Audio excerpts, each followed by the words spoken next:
Praise the lord. దేవునికి స్తోత్రములు కలుగును గాక. ఆమేన్. మంచిది. దేవుడు మిమ్మల్ని అందరినీ కూడా దీవించును గాక. ఆమేన్. మత్తయి సువార్త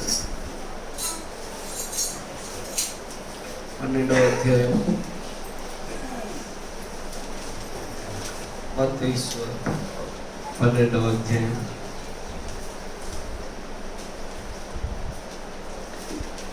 43వ వచనం నుంచి చూద్దాం. మత్తయి సువార్త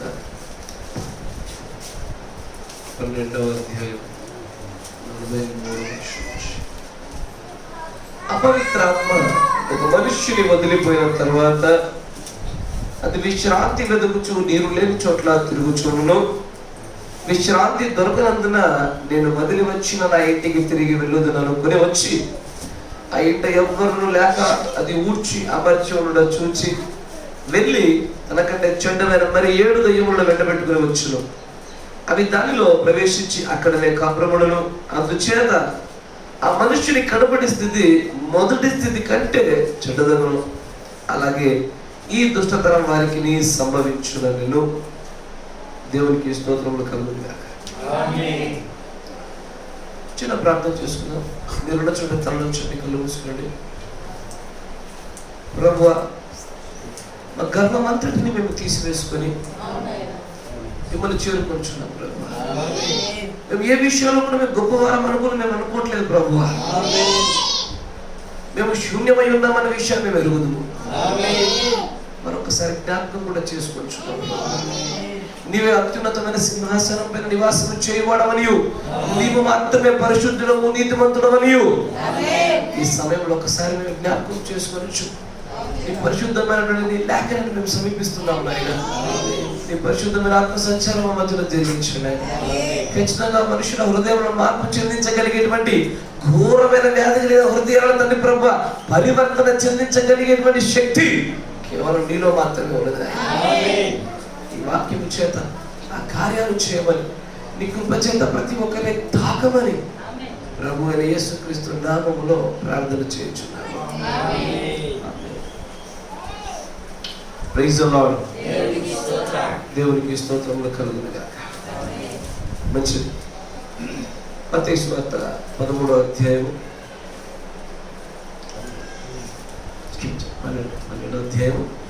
43వ వచనం నుంచి గమనించినట్లయితే మనం చూసాం. ఈ తరంలో ఏదైతే జరుగుతుందని దేవుడు సెలవిచ్చాడో దానిని గురించి చదువుతున్నాం మనం. పాతగా గతించిపోయిన కాలంలో జరిగే విషయం కాదు ఇది.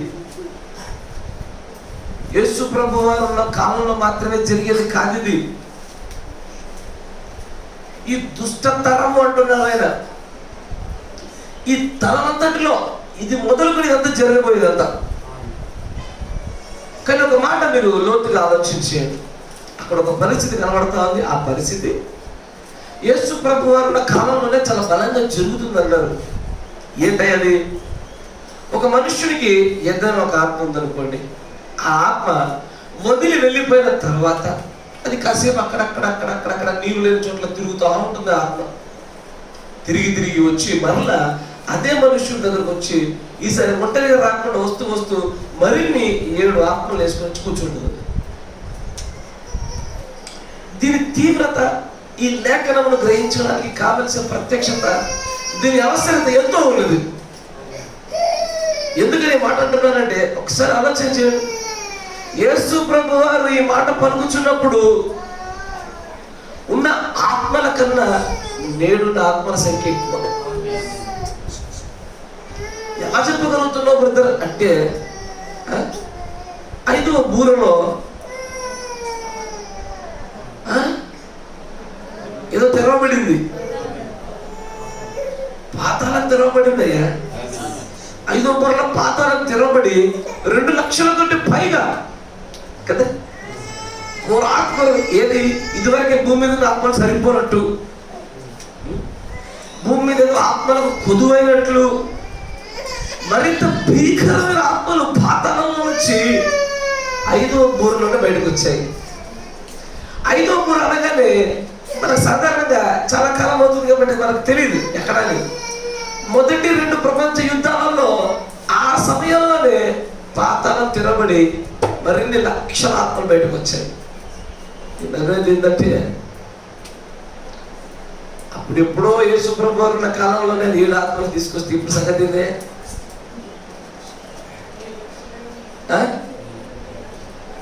అప్పుడే యేసు ప్రభు వారు ఉన్న కాలంలో ఉన్న ఆత్మలతోనే ఇప్పుడు సంఖ్య పెరిగే, పాపులేషన్ ఉత్పత్తి అయిపోయింది. పాతాళంలో బంధించబడిన సమస్తమును జేసీ పెన్ని స్టోర్ అనేటువంటి ఒక షాపింగ్ లో దేవుని యొక్క సేవకుడు అక్కడ ఎస్కలేటర్ పైన చూస్తున్నటువంటి కొంతమంది స్త్రీలను చూసి అయ్యో అని వణికిపోయి, ఒకప్పుడు దేవుడు నాకు దర్శన రీతిగా చూపించినటువంటి హు హు హు అనేటువంటి ఒక ఘోరమైనటువంటి ఆత్మలు పాతాళంలో ఉన్నవని కనబడినదే, అవి నేడు భూమి మీదకి వచ్చాయన్నాడు ఆయన. అంటే అప్పుడు బంధించబడిన ఆత్మల సమయంలోనే యేసు ప్రభువు 7 ఆత్మలు అన్నాడు. ఇప్పుడు అది 7తో ఆగదు. అది ఒక్క ఆత్మ నీ దగ్గర ఉన్నా సరే అది నిన్ను మరణం వరకు తీసుకెళ్ళినంత వరకు ఎన్ని ఆత్మలైనా కూడా పట్టుకుంటుంది అది. ఎందుకంటే ఆ ఆత్మలన్నిటి యొక్క ప్రథమమైన ఏకైక లక్ష్యం ఒకటే, దేవుడి యొక్క సృష్టిని ఆయన యుద్ధ నుంచి దూరం చేయాలి, మరీ ముఖ్యంగా మనుష్యులను. ఎందుకంటే మనుష్యులైన మీరు ఆయనకి ఎంతో ప్రియమైన వారు, మీరంతే అంటే ఎంతో ఇష్టపడతారు. కాబట్టి మిమ్మల్ని ఏ విధము చేతనైనా సరే దేవుడి యుద్ధ నుంచి మనం దూరం చేయాలి. ప్రతి ఆత్మ యొక్క లక్ష్యం అదే. ఎందుకంటే అవి ఎలాగ దూరం చేయబడినాయో మనుష్యులు కూడా అదే విధంగా దూరం చేయబడాలన్నదే వాటి తాపత్రయం. అందుకని నాకు ఆలోచన చేస్తుంటే అనిపిస్తూ ఉంటది, యేసు ప్రభు వారు ఉన్న కాలం కంటే ఇప్పుడు ఉన్నటువంటి యుద్ధంలో ఎక్కువ ఉన్నా కదా. మనుషులన్నడూ పోరాడే గొప్ప యుద్ధం జరుగుతున్న కాలం ఇది. మరి అంత గొప్ప యుద్ధం జరుగుతున్న ఈ కాలంలో ఇప్పుడు మనుషుల పైన దాడి చేసేటువంటి ఆత్మల సంఖ్య చాలా పెద్దది. అప్పుడున్న దానికన్నా జాగ్రత్తగా ఇప్పుడే ఎక్కువ ఉండాలి. 7 ఆత్మల దగ్గర ఆగిపోతాం కానీ అవ్వదు. 7 ఆత్మల దగ్గర మీరు గమనిస్తే సమాధుల్లో తిరుగుతున్న వాడికి 7 ఆత్మలు లేవు, సేన. 100,000 ఆత్మ పట్టుకు కూర్చున్నాడు వాడు. అంటే 7 అనేది మినిమం గ్యారంటీ. అయ్యా నా మాట వింటున్నారా? 7 ఆత్మలు ఒక్క ఆత్మకైనా మీరు అవకాశం ఇస్తే అది మినిమం 7 తీసుకొస్తుంది. మ్యాక్సిమం చెప్పలేదు. మ్యాక్సిమము నీ హృదయంలో స్థలం ఉన్నంత మట్టుకు, నీవు దుష్టుని ఆహ్వానిస్తున్నంత మట్టుకు, నువ్వు దేవుడికి దగ్గర రాకుండా ఉన్నంత మట్టుకు ఇది పెరుగుతూనే ఉండదు. ఒక రోజున పెరిగి పెరిగి పెరిగి పెరిగి ఎంతటి శక్తిని పొందుకుంటామంటే శాన అనేటువంటి దయ్యపు ఆత్మల వల్ల సంఖ్యలు సైతం పెగిలింపుకొని తెంచుకోగలిగే శక్తి వస్తుంది. కావాలా శక్తి? మనకెందుకే? దయ్యాల వల్ల కలుగుతున్నటువంటి జ్ఞానం కానీ, దయ్యముల వల్ల వచ్చేటువంటి వివేచన కానీ, దయ్యముల వల్ల పొందుకునే శక్తి మనల్ని నరకానికి తీసుకెళ్తుంది. అవి ఎక్కడుంటాయో మనం అక్కడికి తీసుకెళ్తాయి. కానీ క్రీస్తు ఆత్మ వలన పొందే శక్తి మన రూపాంతరపర శక్తికి తీసుకెళ్తుంది, నిత్యోత్తమ శక్తిలో నిలుస్తుంది. దీని గురించి కొంచెం లోతుగా ఆలోచన చేసినప్పుడు ఏడంటే 7 దగ్గర ఆపేస్తావా ప్రభువా? మనుషులు 7 దగ్గర నిలిచిపోతారా? కాదు నాన్న, 7 మినిమం. ఒక ఆత్మ ఖచ్చితంగా ఎట్లుంది? మినిమం 7 పట్టుకొని తీసుకొస్తుంది. 7 కన్నా ఎక్కువ ఎంత అవ్వచ్చు. ఈ 7 జాగ్రత్త. ఈ 7 అత్యంత ప్రధానమైనది. ఈ 7 ఆత్మలు చాలా భయంకరమైనటువంటి. ఈ 7 మనుషులు నరకాల వరకు తీసుకెళ్ళగలిగే ఆత్మను ఆకర్షించింది. దీన్ని పట్టుకునే దేవుని యొక్క ప్రవర్తించాడు. మగ్దలేని మరియ 7 దయ్యములు పట్టినటువంటి మగ్దలేని మరియ గురించి ఉదాహరణగా తీసుకొని ఆమెకు 7 రకముల దయ్యాలు పట్టాయి. ఆ 7 రకాల దయ్యాలు ఏంటంటయ్యా? గర్వము, మత్సరము, వివాదము, ఒత్తిడి, భేదము, అపవిత్రత, కోపము, నీచత్వము. దేవుడు విషయం గారు దీవించిన గారు తొందరగా పేజీ ఓపెన్ చేసినందుకు పర్వాలేదు, కనీసం వాడు ఓపెన్ చేశారో చెప్పాడు, గర్భిస్తున్నా రీకల్ ఓపెన్ చేయాలి అంతేనా. దాంట్లో మనం గర్వాన్ని చూసాం, చాలా విషయాలు చూసాం దాంట్లో గర్వంలో. కానీ నేను ఇదివరకు చెప్పాను, మళ్ళీ చెప్తున్నాను, గర్వం అనే వర్తమానం బోధించబడిన తర్వాత కూడా చాలా మంది గర్వానికి పోలేదు. మేము గర్వాన్ని జయించామన్న చేతులు లేకుండా ఒకసారి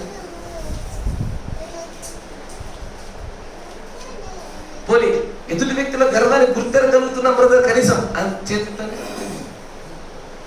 గుర్తెరగలుగుతుంది ఖచ్చితంగా. ఎందుకంటే ఆ వాక్యం మనకు బయలుపడిన తర్వాత ఆ వాక్యం కూడా చూస్తుంటే అది అర్థం కదా, అందరూ చూపించేస్తున్నారు, ప్రతి ఒక్కరు కనబడిపోతారు. తగ్గవలసిన తగ్గని ప్రతి ఒక్కరికి గర్వం ఉన్నట్టే, అంతే కదయ్యా. తగ్గాల్సిన తగ్గాల్సిందే. యేసు ప్రభువును ఆయనను ఎవరైతే పట్టుకోవడానికి వచ్చినప్పుడు పేతురు కత్తి పట్టుకున్నాడు. యేసు ప్రభు అంటారు, అంటే నాకు సైన్యం లేదా, 12 వ్యూహాల సైన్యం వచ్చి దిగు నేను అడిగితే, కానీ నేను తగ్గవలసిన సమయం కూడా తగ్గుతున్నాను. నేను హెచ్చవలసి ఉంటే కనుక నేను చంపాలనుకుంటే వీళ్ళు ఎంత ఒక్క దూత వస్తే చాలు అందరూ లేకపోతారు పడేస్తాను. కానీ నేను తగ్గవలసిన సమయం, ఎందుకంటే నేను వదకు తేబడినటువంటి గొర్రె పిల్ల ఎలాగ మౌనంగా ఉంటుందో అలాగ మౌనంగా ఉండే సమయం ఇది. కానీ గర్వం లేదు, కానీ ఆయనలో రోషం మాత్రం ఖచ్చితంగా ఉంది. మందిరం అపవిత్రపరుస్తున్నటువంటి సందర్భంలో రూకలు మారుస్తుంటే బల్లల్ని పెద్ద ఉత్తరపడేసినాడు ఆయన. రోషం ఉండాలి. పౌలు గారికి రోషం ఉంది, మోషేకి రోషం ఉంది, యెహోవాకు రోషం ఉంది. రోషం కలిగి జీవించాలి, కానీ లోబడి జీవించాలి, దీనత్వాన్ని కలిగి ఉండాలి. గర్వానికి రోషానికి వ్యత్యాసం ఉంటుంది. నన్ను నేను పడతా, నా దేవుడు నరకు నేను పడను. నన్ను నేను పడతా, నా కుటుంబాన్ని ఏమనకూడదు, నా కుటుంబాన్ని మీరే నేను చెప్పింది. నన్ను విట్టు నేను పడతా, కానీ నా దగ్గర నా సహోదరులలో నా సహోదరులు ఎవరొకరి గురించి చెడ్డగా మాట్లాడినా అనుకో, నేను ఊరుకోలేను, ఖచ్చితంగా ఖండిస్తా. నీకు ఇరుపక్షాలు కలిపి కూడా మాట్లాడుతూ నోరు మూసుకొని చెప్తా, నన్ను పట్టించుకోను. అది రోషానికి నీ గర్వానికి వ్యత్యాసం. చాలా మందికి గర్వం అంటే కోప్పడ్డం గర్వం అనుకుంటారు, రోషం కలిగి జీవించడం గర్వం అనుకుంటారు. దేవుడు గర్వంతుడా కాదు, కానీ దేవుడు రోషం కలిగిన వాడా? ఆమేన్. దేవుడు కోపిస్తే కాదు, కానీ దేవుడు కోపగిస్తాడా? ఆమేన్. వ్యత్యాసం లేదా? ఈ వ్యత్యాసం తెలియకపోతే ఖచ్చితంగా మళ్ళీ పడిపోతాం మనం. మళ్ళీ తప్పుగా మనల్ని మనం తప్పుగా తీర్పు తెచ్చుకుంటాము, ఎదుటి వాళ్ళే తప్పుగా తీర్పు తెచ్చేస్తాం. అట్లా కాకుండా ఉండాలంటే తెలియాలి. కోపానికి గర్వానికి, రోషం రసను గర్వానికి వ్యత్యాసం తెలుసు. పరిధిలో ఉండే కోపము ఎల్లప్పుడూ మంచిదే. పరిధిలో ఉండే కోపము అంటే లిమిట్లో ఉండాలి. పరిధిలో ఉండే కోపం ఎల్లప్పుడూ మంచిది. ఇప్పుడు నేను అంటే ఏమని, రై సరి కూర్చో, ఇది కోపం. ఇది సరి కూర్చోని చెప్పి ఈయన తీసుకుపోయి నేను బండకు వచ్చిననుకో, అది కోపం కాదు, రాత్ అంటారు, క్రోధము అంటారు తెలుగులో. క్రోధం అది పాపమే. క్రోధములో ఉన్నవాడు ఎవడు బైబిల్లో పరలోక రాజ్యానికి రాడు. నా మాట వింటారు కదా. కొంతమంది కోపాలు వస్తుంటే ఎట్లుంటది, సాధారణ కోపం వేరు. కోపం వస్తే కోపంలోనే కొంచెం తీవ్రతరమైనటువంటి నిర్ణయం తీసుకుంటారేమో, కానీ క్రోధంలోనికి వస్తారు, రాత్. దాంట్లోకి వస్తే ఎట్లుంటదంటే ఏమంటారు తెలుసా, బండిని అవుతున్నా నాకు ఫోన్లో మాట్లాడుతున్నా కోపం వస్తుంది, ఇంతేగానే గుర్తెంత అనిపిస్తుంది నాకు, ఏదో తీసుకుని కొడతా నేను. మీరు వింటున్నారా? చేతిలో ఏదుంటే తీసుకుని కొట్టేస్తా, చంపడానికైనా సిద్ధపడతా. దాన్ని క్రోధం అంటాం. Unlimited anger is called wrath. అది ఎక్కడ ముక్కు మనడిగా, ముక్కు మీద కోపం ఉండేవాళ్ళు వాళ్ళు. అయ్యా ఆ కోపం చెల్లుబాటు కాదు. ఇది ఎదుటివాడికి మేలు కలుగ చేయడం కోసము, వాడి తప్పును వాడి హద్దును వారికి తెలియజేయడం కోసము, వాడి తప్పును ప్రోత్సహించకుండా గద్దించడం కోసం వాడేదో కోపము అంతమట్టిగా మంచిది. అందుకే పౌలు గారు అంటారు, కోపపడుడి కానీ కోపడు, అక్కడ దాకా ఓకే, కానీ అంతకుమించి ముందుకు పో. మీరు వింటున్నారా? కొంతమంది నేను చూస్తూ ఉంటాను, పిల్లల పైన కోపడుతుంటే ఏమంటారు, పీసాము ఇప్పుడు పీస్ ఉంది, బుద్ధి లేదు నీకు అని గద్దిస్తాం అనుకోండి. ఎవరో వచ్చి పిల్లలకి ఏం తెలియదురా, మనకి ఏం తెలుసులేండి, ఏంటండి? పిల్లలకేం తెలియదు, వాళ్ళకి చిన్నప్పుడు వాళ్ళకేం తెలుస్తుంది, చిన్నప్పుడు వాళ్ళకేం తెలుస్తుంది. ఊరిని అంటే పిల్లల పైన కోపపడద్దని బైబిల్ చెప్పిందా? నేను బైబిల్లో ఉన్నది చేస్తుంటేనే తప్పైపోతుందా? అసలు బైబిల్ ఏదో తెలితే కదా మనకందరికీ ఈ ప్రాంతీయతల పెంపుదలలో ఏదైతే ఉందో ఆచారము ఆ ఎరుక్కునే మన బ్రెయిన్లలో ఇరుక్కునే, అవునా కదా? ఇక ఈ ప్రాంతీయతలు ఏమంటారు? చిన్నపిల్లలు గద్దించాలనుకో ఏమంటారు అందరూ? పిల్లలకేం తెలుసు?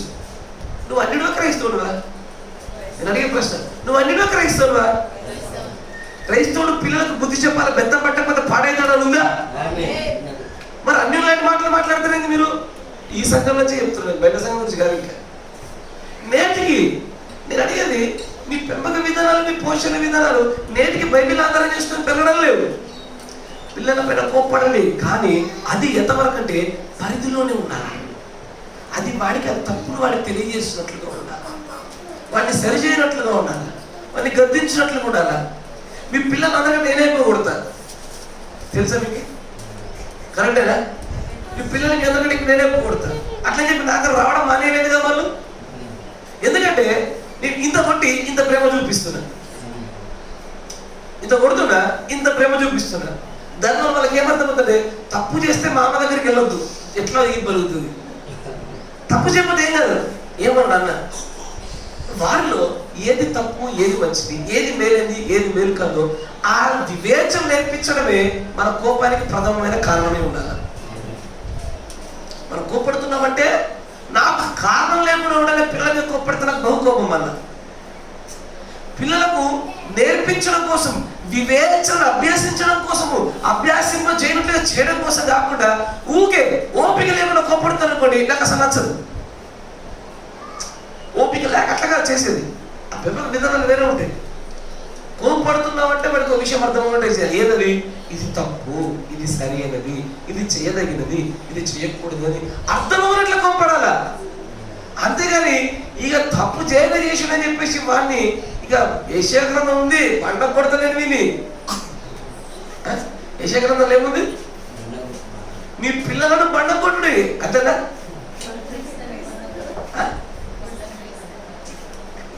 తర్వాత వీళ్ళు యాడ్ చేశారు క్రీస్తుని బండ కొట్టమని. క్రీస్తుని బండకు పిల్లలేంది, పిల్లల్ని కూడా కొట్టాలి, భర్త కూడా కొట్టాలా, అంతేనా కదా? ఇప్పుడు క్రీస్తులో లేనప్పుడు అన్ని సంబంధమైన భర్త భార్య ఏం చేయాలా? వాళ్ళని కూడా బండకి కొట్టాలి, ఎవరైనా బండ కొట్టాలి. అట్ట కాదు అది.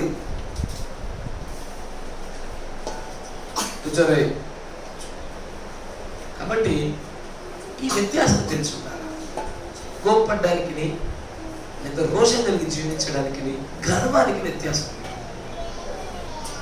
గర్వంతో నింపబడి ఉండకూడదు. కోప్పడండి, అవసరతను బట్టి లేఖన పరిధుల్లో కోప్పడండి. కానీ నేనేం చెప్తానంటే కోపం కన్నా ప్రేమే అన్నింటినీ జయిస్తుంది. కోపము కేవలం హద్దులు చూపిస్తుంది, ప్రేమ కార్యాన్ని జరిగింపజేస్తుంది. దాటకూడని హద్దులు దాటిపోతుంటే కోప్పడండి తప్పదు, కానీ వారు నిలబడవలసిన చోట నిలబడడం కోసం ప్రేమ చేయిస్తుంది. అవునా? మీరు ప్రేమతో చెప్పారనుకోండి, జాతకం కూడా ఉంటాడు, నీ అంత లేదురా అసలు భలే తింటాం, అది అన్నమాట కదా, ఆడు ఇద్దరు తింటున్నాడు పొట్ట వరకు దానికి. అదే దాన్ని బెదిరించి కోపం తినిపించారనుకోండి, 2 ముద్దలు తింటాడు, 3వ ముద్దకి ఏడుతున్నాడు. కరెక్టే కదా? కోపంతో హద్దులు చూపించండి, ప్రేమతో కార్యాలు ఎదుర్పు జరిగించండి. కానీ మళ్ళీ వీటన్నిటికీ గర్వానికి వ్యత్యాసం ఉంటుంది. ఎందుకంటే ప్రజలు ముఖ్యంగా రోషమునకును కోపానికి గర్వంతో చూస్తారు. గర్వం అనేది విధేయతకు అవిధేయతకు, లోబడుటకు లోబడకపోవడంలో గర్వం కనబడుతుంది. కానీ గద్దింపులో గర్వం కనబడదు. ఆ గద్దింపు వెనక కారణమును బట్టి గర్వం కనబడుతుంది. మీకు కన్ఫ్యూజ్ చేస్తున్నారా? గ్రహిస్తున్నారా? మీకు అర్థమవుతుందిగా? గద్దింపు మంచిదే, కానీ ఆ గద్దింపు వెనకాల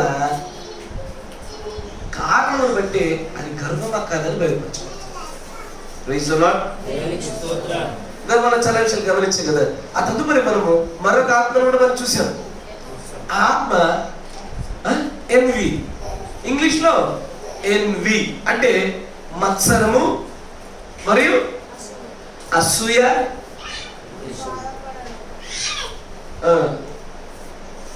రాసుకున్నాడు అట్లాగా. అసూయ మరియు మత్సరం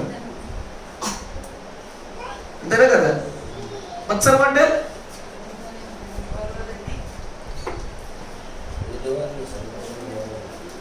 నేను మత్సరానికి కొన్ని చెప్పాను, 6, 7, 8 చెప్పా. అది ఏంటిదన్న విషయం తెలియడానికి. ఎందుకు ఈ మాట చెప్తున్నా గుర్తుంచుకోండి. గర్వం ఉన్నా మత్సరం ఉన్నా పరలోక రాజ్యం రాదు. డన్. ఇదంతే, దానికి నో మోర్ డిస్కషన్స్.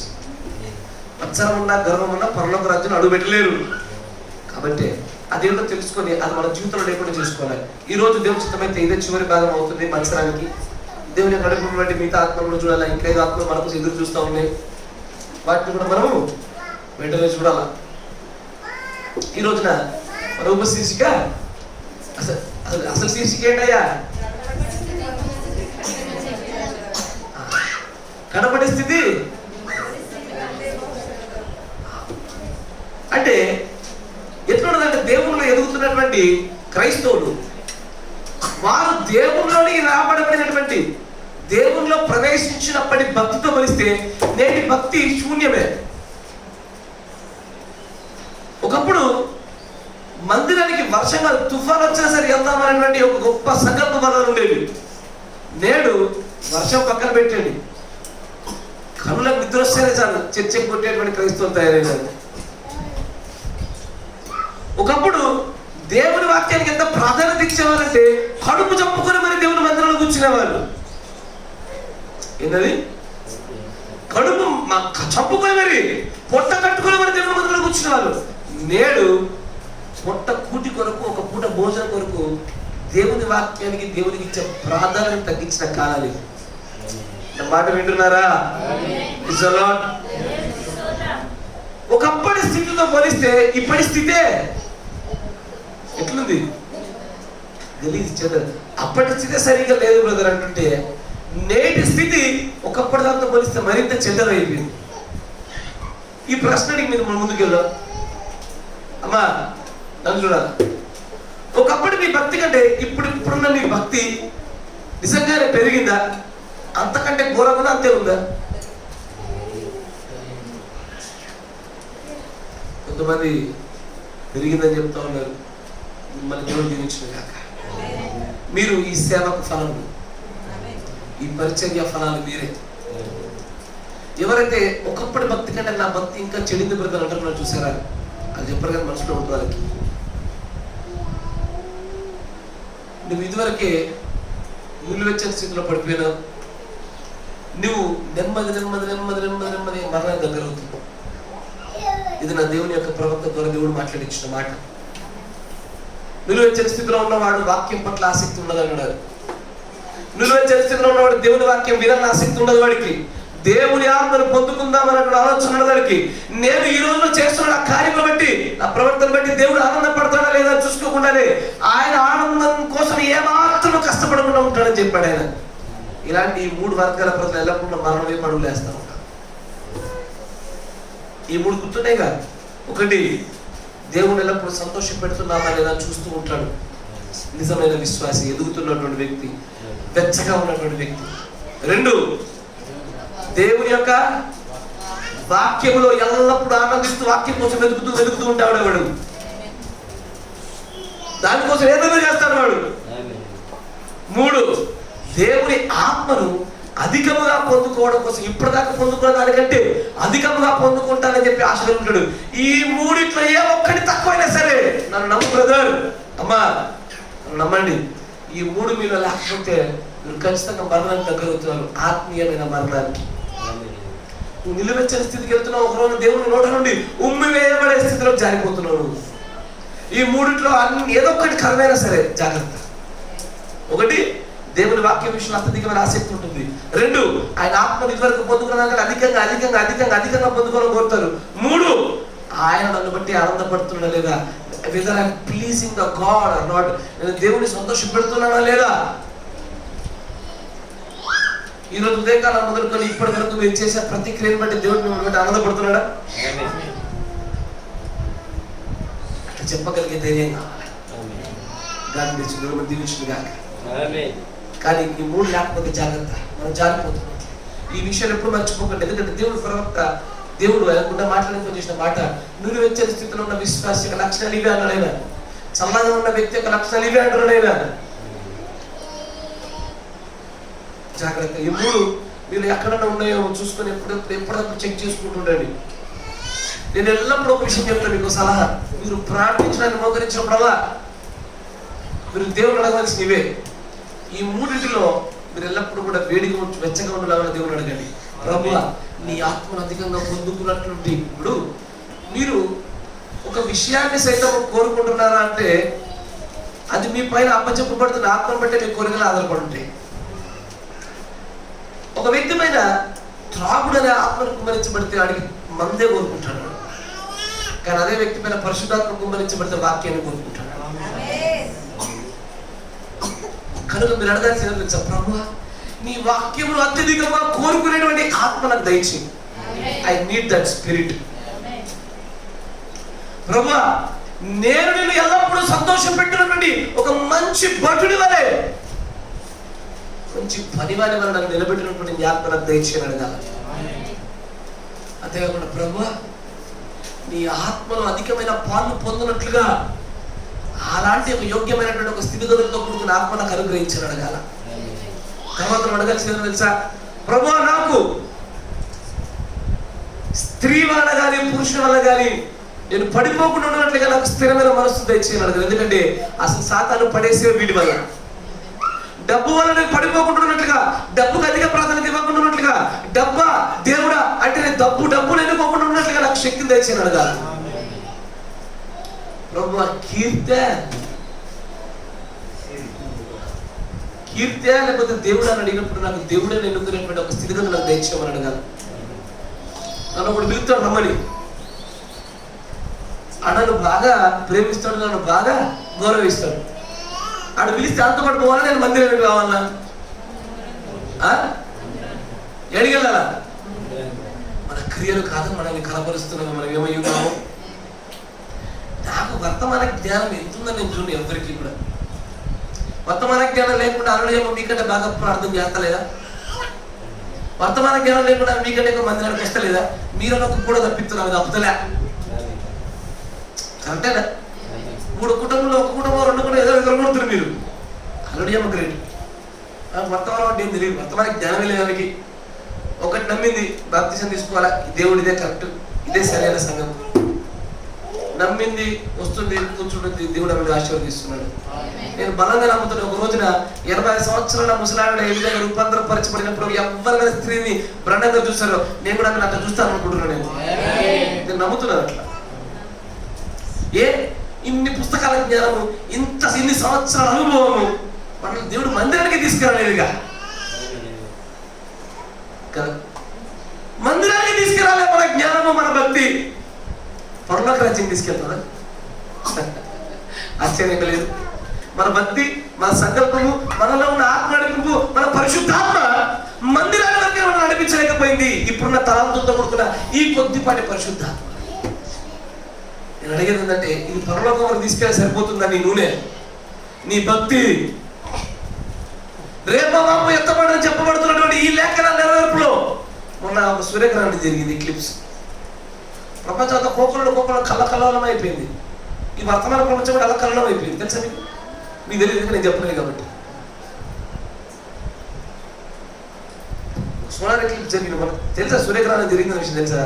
దాని గురించి వర్తమానంలో దానికి ఏదో ఒక ప్రాధాన్యత సంతరించుకున్నాక చేసి ఏదో అడ్డగడ్డ కలిపి కొట్టేసారు అందరు కలిసి.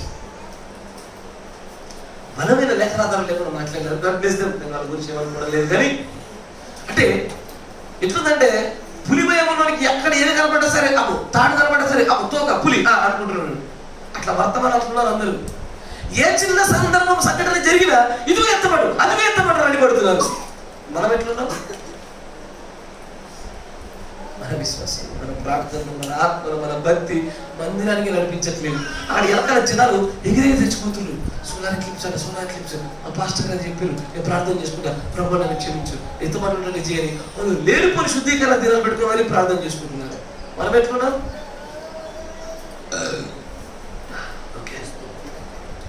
రేవులు తీసుకుంటూ నిద్రిస్తున్నాం. పుట్టకుటిల కొరకు దేవుని మందిరాలు ఎదురుకొట్టి దినాలు కూడా ఉన్నాయి మన దగ్గర. తిండి కోసం ఎదురుకొట్టే దినాలు కూడా ఉన్నాయి. షేమ్ ఉపవాస దినంగా పాటించలేనటువంటి ఒక దౌర్భాగ్య పరిస్థితి. దేవా, ఇంటి దౌర్భాగ్య జీవితం నుంచి మమ్మల్ని విడిపింపగలవాడేవాడు. ఈ వర్తమానం ఈ వాక్యం తప్ప నేను విడిపించలేదు. ఇది కూడా నేను విడిపించలేకపోతుందంటే నీ పరిస్థితి ఆలోచన చేసుకో ఒకసారి. ఈ 7 సంవత్సరాల కాలంలో విడిపించబడినటువంటి, ఎప్పుడు కూడా బయలుపరచినటువంటి ఒక గొప్పదైన మేలైన ప్రత్యక్షత లేదు అని మార్చలేకపోతుంటే నిన్ను ఎవడు మారుస్తాడు? ఇంకా హూ కెన్ చేంజ్ యూ? ఈ వర్తమానాన్ని వాళ్ళు మార్చకపోతే ఇంకేం మారుస్తుందయ్యా? నా మాట వింటున్నారా? ఈ వర్తమానం మళ్ళీ పురోగతి తీసుకురాకపోతే మళ్ళీ ఏం తీసుకొస్తుంది? ఇంకా నేటికి నోవాహు దినాలంటే ఇవే కదా.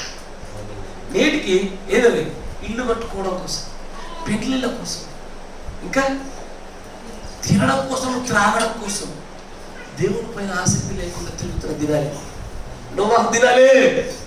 మనం ఏ దినాల్లో ఉన్నామన్న విషయాన్ని మనుషుల ప్రవర్తన చెప్తుందయ్యా.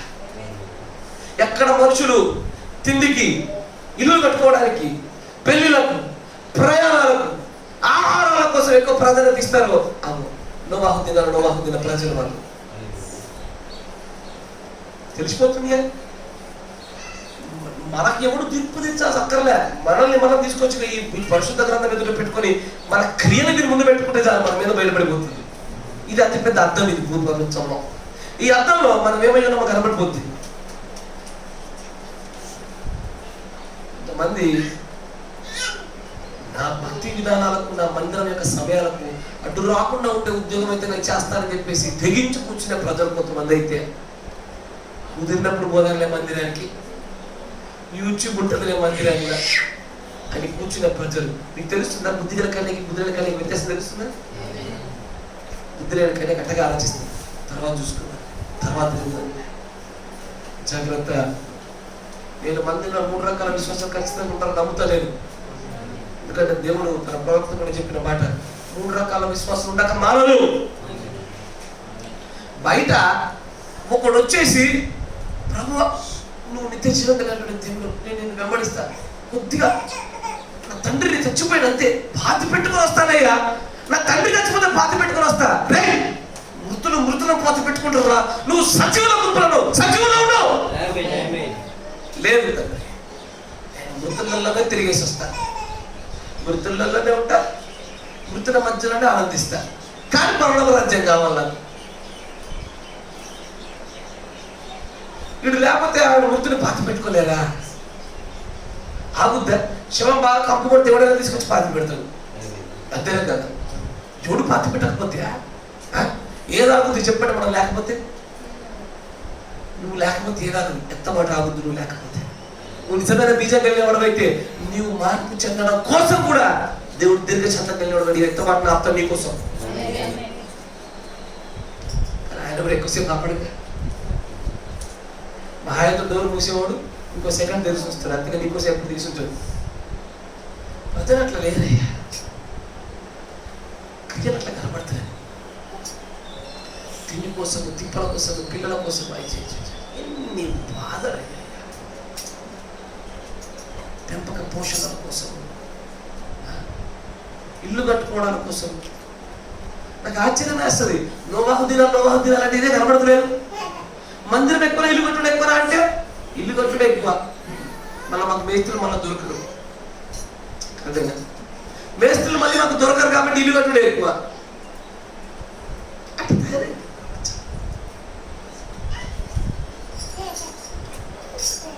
ఆహారాలు ఎక్కువ, దేవుడు ఎక్కువ అంటే ఆహారాలు ఎక్కువ అని చెప్పేటువంటి కాలం అయిపోయింది. దానికి స్పిరిట్ ఆఫ్ గ్లటనీ, ఆ తిండిపోతే తప్ప రెండు పోలేము. పెళ్ళిళ్ళకి ఇచ్చు, పెళ్ళికి ఇచ్చు, అంతేనా? అంతేనా కదా? నేను అదే ఉన్నాయి నేటికి పెళ్ళిళ్ళ విషయాలు అంతే.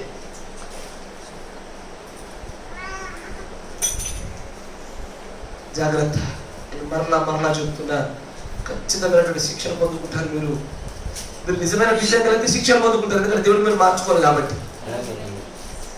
లేకపోతే ఇక్కడ తొందరపడేస్తాడు.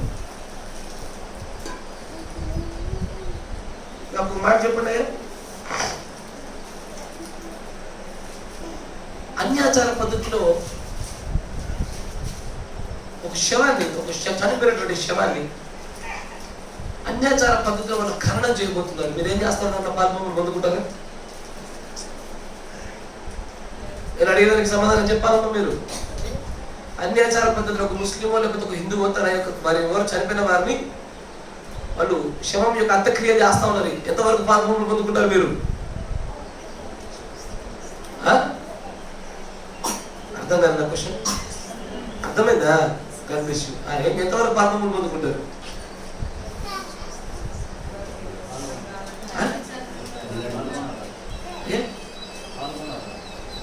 గమనించండి, క్రైస్తవ పద్ధతిలో ఒకరు మరణిస్తే దాన్ని అంత్యక్రియలు చేయడానికి, అన్యులు అంత్యక్రియ చేయడానికి, దాంట్లో సారూప్యమైన క్రియ ఏదైతే ఉంటుందో అంత మట్టుకే మీరు దూరాలి.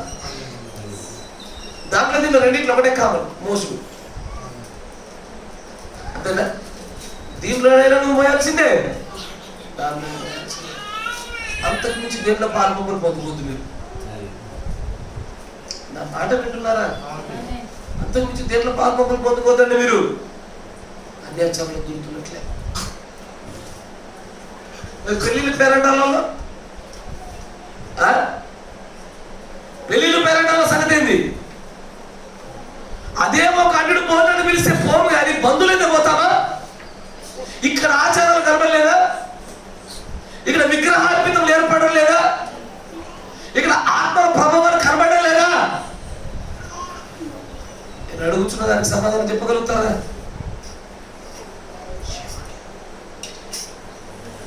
పక్షపాతిలో అన్యాచారాలు మన బంధువులు కాకపోతే ఒకటి, మన బంధువులు అయితే ఒకటి. నేను చెప్తాను చూడండి, మాట పెట్టున్నారా?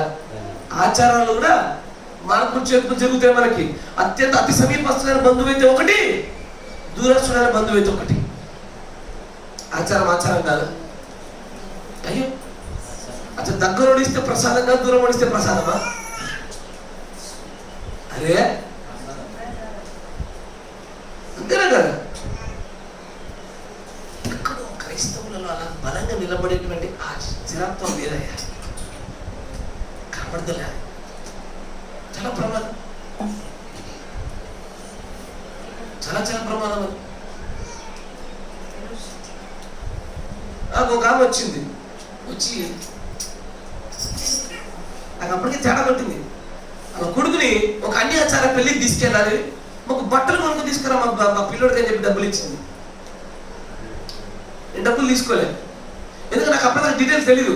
ఒక పెళ్లికి వెళ్ళాలా, బట్టలు కొనుక్కోవాలని చెప్పి తీసుకురామని ఇచ్చింది. నేను ముందే చెప్పా, అమ్మ నాకు ఇప్పుడు వద్దు, నేను కొన్నాక కొంటే కనుక అప్పుడు చెప్తే అప్పుడు నాకు ఇద్దు, ఎప్పుడో ఉంచుకో అని చెప్పి. తర్వాత నాకు తెలిసింది ఏమని, అన్యుల పెళ్ళని. అసలు కొత్త బట్టలు వేసుకోవడం అర్థం తెలుసా మీకు? కొత్త బట్టలు వేసుకోవడం అంటే ఏంటిది? ఉత్సహించుటలో భాగం అది. It is a part of celebration. ఏంటది? It is a part of celebration. ఉత్సహించడంలో భాగం అవి. మా బంధువులు ఎంత నిష్టగలిగారు తెలుసా? నేను క్రైస్తవుని అయ్యగారితో పాటు విజయవాడకి వెళ్ళి ఇంత బండ బట్టలు కొనుక్కున్నా, మా బావలకి ఇస్తే, మా అక్కలకి ఇస్తే ఒక్కరు తీసుకోలేదు. ఒక్కరు తీసుకోలే వాళ్ళు. నా మాట వింటున్నారా? అవన్నీ నేనే తర్వాత కుట్టించుకొని తిరిగినా. నాకే బట్టలు బాగా మిగిలి అనుకున్నా, కానీ కుట్టుకులు ఎక్కువైంది. కొనుక్కంటే కుట్టుకులు ఎక్కువైంది కర్మ. హిందువులై ఉండి వాళ్ళకి అంత రోషం ఉంటే క్రైస్తవులైండి మీరేం చేస్తారు? అదేమంటారంటే మా ఆచారంలో ఒకటి జరుగుతుంది, మీరు ఉత్సహించండి. మనం ఏమంటాం దానికి? వస్తున్నాయి. ఓకే ఓకే ఓకే ఓకే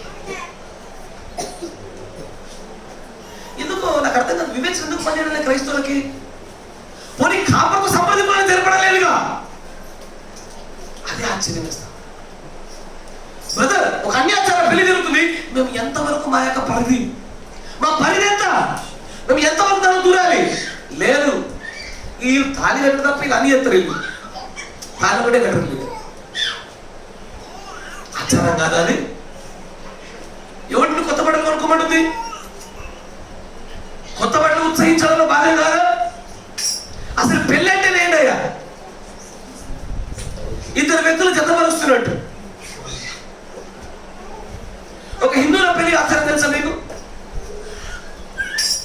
క్రైస్తవ పెళ్లిలో వచ్చే ప్రతి ఒక్కరు ఎలాగో సాక్షులు, హిందువుల పెళ్లిలో పంచభూతాల సాక్షులు పెట్టి, ముత్తైదుల సాక్షులు పెట్టి, వచ్చిన వారందరూ సాక్షులే పెడతారు. మీకు తెలుసా విషయం? మీకు హిందూ ఆచారం, మీకు క్రైస్తవ ఆచారం తెలియదు, హిందూ ఆచారం ఏం తెలుస్తాయి? దేవుడి చేత ఏకం చేయబడిన ఇద్దరు వ్యక్తులకు మనం ఎంత సాక్ష్యం చెప్పగలుగుతామయ్యా? నేను ఇదివరకు చెప్పా, అన్ని ఆచార పెళ్లిలు మీకు దగ్గరనైతే పోయి చివరిలో అటు మోయిన నుంచి వచ్చేసేయండి అంతే. చెప్పానా? అదే క్రైస్తవ పెళ్ళి అనుకోండి, వాళ్ళు వీరిద్దరు ఏకమవడం లేదా కానీ ఇబ్బంది ఉందా అన్న మాట తప్పించుకొని పోండి అని చెప్పిన. ఎందుకంటే మీరు ఆ పెళ్లికి మీరు సాక్షులు అవ్వద్దు. ఆ దేవుని దగ్గర విచారణ చేశారు లేదా మీకు తెలియదు కనుక అలాంటి విచారణ చేయడం పెళ్ళిలకు మీరు సాక్షులు ఉండదని చెప్పారు.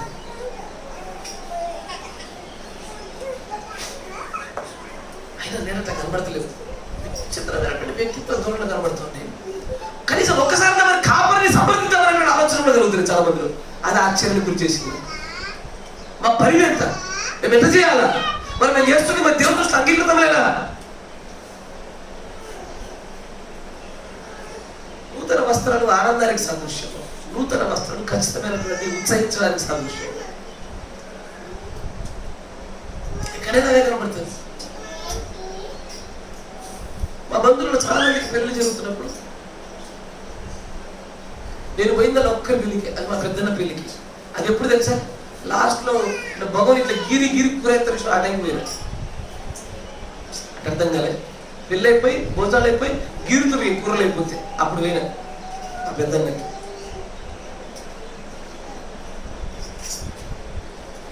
ఎందుకంటే నాలో ఉన్నటువంటి పరిశుద్ధ ఆత్మ తెలియజేస్తున్నాడు, అన్ని ఆచారం జాగ్రత్త జాగ్రత్త జాగ్రత్త అంటున్నాడు. మీరు ఆత్మలు లేపడం లేదా? మీకు తెలియడం లేదా? మీకు ఎడమైంది మీ ఆత్మ? వాతావరణం మనస్సాక్షి అయినారేంది? ఆశ్చర్యం కలుగుతుంది ఆస్తి. దానికి నేను అదే చెప్తున్నా, మళ్ళీ దీనిలో ఖచ్చితంగా సూచనలు ఉంటాయి. సంఘం లోపల వారికి వేరే నియమాలు, సంఘం బయట వారికి వేరే నియమాలు. ఆమేన్. లేఖన ప్రకారమేనా? ఖచ్చితంగా ఉంటది. నాకు అందుకే ఒకడు ఒక పెళ్లికి వెళ్ళొచ్చా లేదా, ఒక ఫంక్షన్కి వెళ్ళొచ్చా, ఒకడు పలానానికి వెళ్ళొచ్చా లేదా అంటే అనేకమైన విషయాలు పరిగణలో పెట్టిన తర్వాతనే లేఖన ప్రకారం ఒక తీర్పు వస్తుంది. అక్కడ అన్నిటికీ ఒకటే రాయితో కొట్టడానికి వీళ్ళు. నిజంగా నోవా దినాలు నడుస్తుంది. అలాంటి దినాల్లో జీవిస్తున్నాం కంటే అలాంటి విషయాలు కనబడుతూ ఉన్నాయి. ఒక్కరు మా పరిధి ఎంత, ఏం చేయాలా అడిగిన వాళ్ళే చూస్తూనే ఉన్నా. ఇప్పుడు చెప్పకపోతే అసలు నాకైతే అంత అయిపోయినా అడుగుతారు కావచ్చు నన్ను. అంత అయిపోయినా నేను తిట్టే కంటే ముందుగా తిట్టడం మేలుగా. అపవిత్రత మీదేసుకునే కంటే, అంతే కదా, అంత అయిపోయినాక మీ అపవిత్రత మీ మీద పడ్డాక నేను మీ మీద పడ్డా కంటే ముందే మీ మీద పడితే అపవిత్రత మీ మీద పడదు, కాపాడుకునే అవకాశాలు ఉంటాయి. అంతేనా కదా? అంత అయిపోయినాక అప్పుడు తిట్టాను అనుకో, ముందే చెప్పొచ్చుగా పాస్టర్, అవునా కదా, ముందే చెప్పొచ్చుగా అంటారు. దయచేసి నేనేమంటానంటే, మీకు లేఖన ప్రకారమైనటువంటి సంపూర్ణమైన జ్ఞానం మీరు లేకపోతే, లేదు మీకు బాగా జ్ఞానం ఉందనుకుంటే నీ జ్ఞానాన్ని బట్టి బలహీనుడు ఇంకెవడు కూడా నశించుకోకుండా ఉండడం కోసం జాగ్రత్త పడమన్నాడు పౌలు. అవునా కదా? నీకు అపారమైన జ్ఞానం ఉండొచ్చు, నిన్ను బట్టి ఒకడు బలహీనుడు సంఘాలు బలహీనుడు అయిపోతున్నాడేమో జాగ్రత్త. నీ జ్ఞానం బట్టి ఒకడు బలహీన పడ్డా సరే వాడి యొక్క దోషంలో నీకు పాలుంటుంది. ఎస్ఆర్ ఏమాత్రం అందుకంటే నీకు ఉదయం మధ్యాహ్నం ఇప్పుడు చెప్పాను కాపరితో సంప్రదింపులు చెప్పమని. మధ్యాహ్నం చెప్పాను ఏమని, కాపరితో సంప్రదింపులు జరపకుండా ఉంటే ఏమవుతుంది? నివారింప శక్యము కాని కోపం అనేటువంటి యెహోవా కోపానికి గురవుతారు. ఆ తదుపరి స్పిరిట్ ఆఫ్ ఎర్రర్ వచ్చిందా? వస్తుందా? స్పిరిట్ ఆఫ్ ఎర్రర్ వస్తుంది. ఈ స్పిరిట్ ఆఫ్ ఎర్రర్ వచ్చాక ఎందుకు ఇలా చేయవలసి వచ్చింది విశ్వాసి అంటే అప్పుడు స్పిరిట్ ఆఫ్ లైయింగ్ వస్తుంది. అదే విచారణ చేయడం మొదలు పెట్టగానే స్పిరిట్ ఆఫ్ లైయింగ్ వచ్చి అందుకే దీన్ని దూత తృణీకరించు. ఏదైనా ఉంటే కూడా సంప్రదింపులు జరుపుకోవాలి. ఏదైనా ఉంటే బ్రదర్ నేను పలానా ప్రాంతానికి వెళ్తున్నా, పలానా కారణం బట్టి వెళ్తున్నా, దాంట్లో ఏం చేయమంటారు?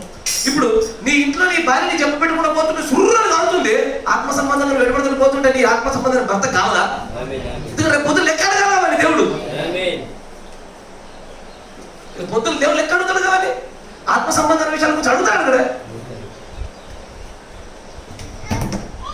కాపరేటలో పోతే ఖచ్చితంగా చెప్పాలి విశ్వాసులకు. ఏంటండి? కాపరేటలో పోతుంటే ఖచ్చితంగా చెప్పాలా, నువ్వు తుర్రకు ఎట్లా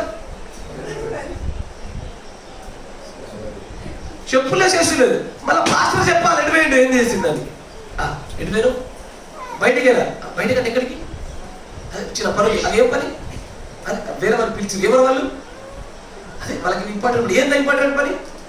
ఆ ప్రశ్న తట్టుకోలేక కక్కేయాలి లేదు. ఇంకా ఎక్కడో మీకు తెలియడంలే. నిజం చెప్పండి, మన ప్రవర్తన బట్టి దేవుడు ఆనందిస్తున్నాడా? దేవుడు నిజంగా నన్ను చూసి నా కుమారుడు నా కుమార్తె బట్టి నేను బహుగా ఆనందిస్తున్నాడు, నా ప్రియమైన కుమారుడు నా ప్రియమైన కుమార్తె అనిపించులాగా ఉన్నావా? కాపరెందుకు బొమ్మలుగా పెట్టుకున్నావేంది? చర్చిలో కాసేపు పులిపిడి దగ్గర గడిచే మరిచిపోతాడు, ఆ తర్వాత మరొక మంది అనుకుంటున్నావేంది?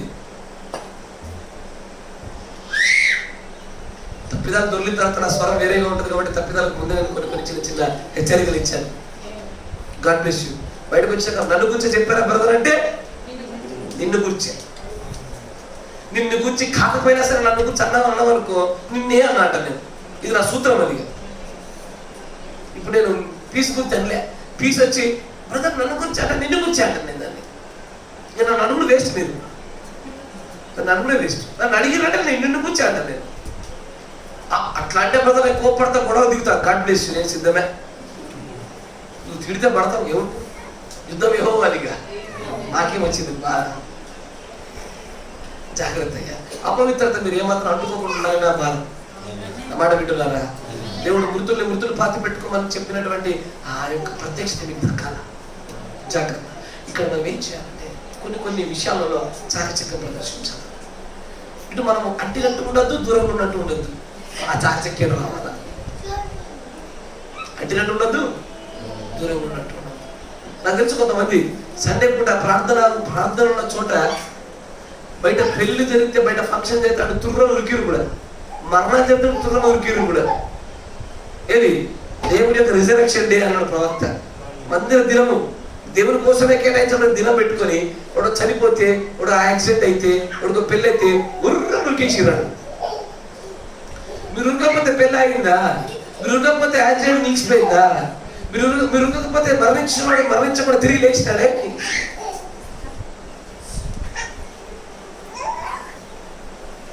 ఎంత ప్రాధాన్యతను బట్టి ఉంటుంది.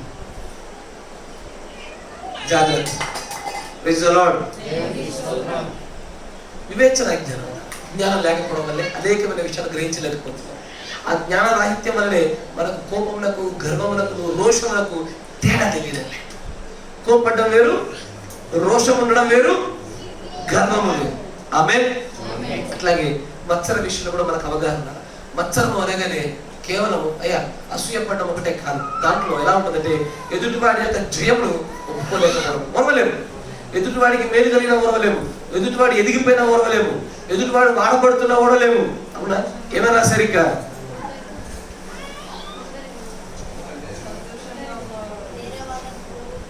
వేరే వాళ్ళని, ఒక వ్యక్తిని పొగిడినా కూడా ఓర్వలేము. ఆ పొగడితే రెండో తీసవతల పడేస్తాం. ఇప్పుడు నేను అంట ఆ నాన్న వచ్చేసి మా మౌన వల్లే మాకు కొంచెం ఇబ్బందులు తగ్గిపోయినా, ఆ మౌన మాకు మంచి సహాయపడింది అన్నారు అనుకోండి. నేను వచ్చట ఏమని, మౌన అంత దేవుడు కదా,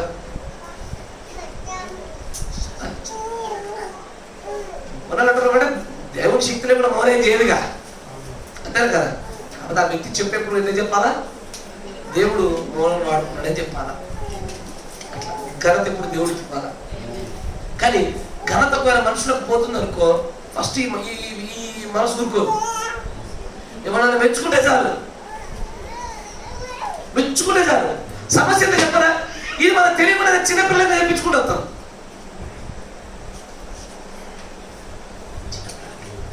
ఎట్లయితుంది తెలుసా? విద్యుత్ ఫుల్ స్పీడ్గా తింటున్నట్ట.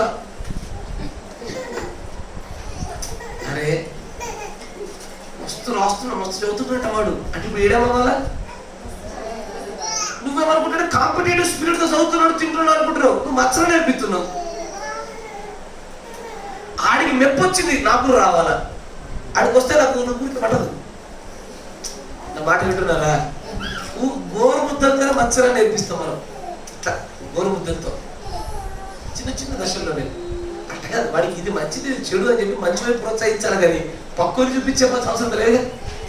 అంతేనే కదా? కానీ అది ఏమవుతుందంటే చిన్నప్పటి నుంచే ఎదుటోడి ప్రశంసలు పొందుకుంటే, ఎదుటోడికి మంచి జరిగి మేలు జరిగిందని వాడు గొప్పవాడు కనబడుతున్నాడే, మన గౌరవతనం వస్తుంది. ఈ మత్సరమైన ఆత్మను మనమే చిన్నప్పటి నుంచి ఇంజెక్ట్ చేసాం. ఒక్కొక్క స్పూన్ ఎక్కించాం. ఎవరు మంచిగా చేస్తారు, ఈడేమో మనం నేను కూడా మంచిగా చేస్తాను. ఒకవేళ వాళ్ళు మంచిగా చేయట్లేదు అన్నావు అనుకో, వీడు చేస్తాడా? చేయడు.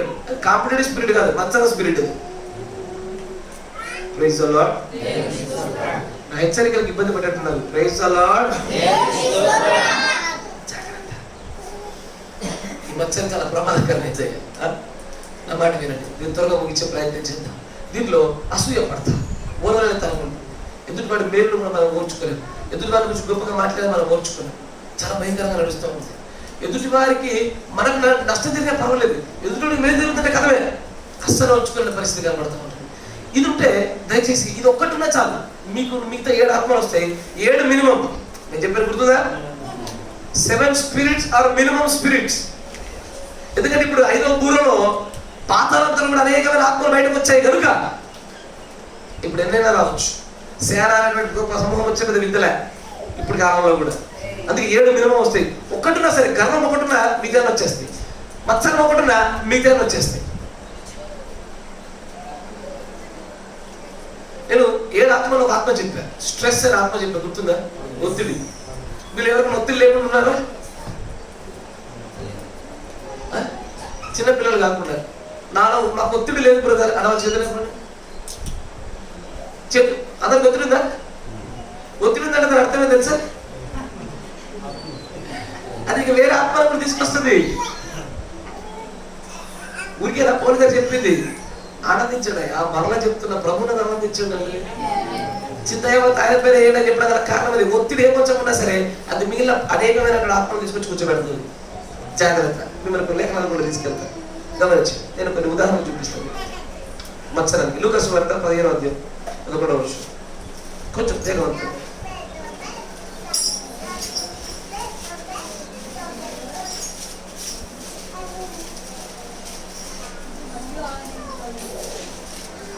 లూకా 15. కూర్చో.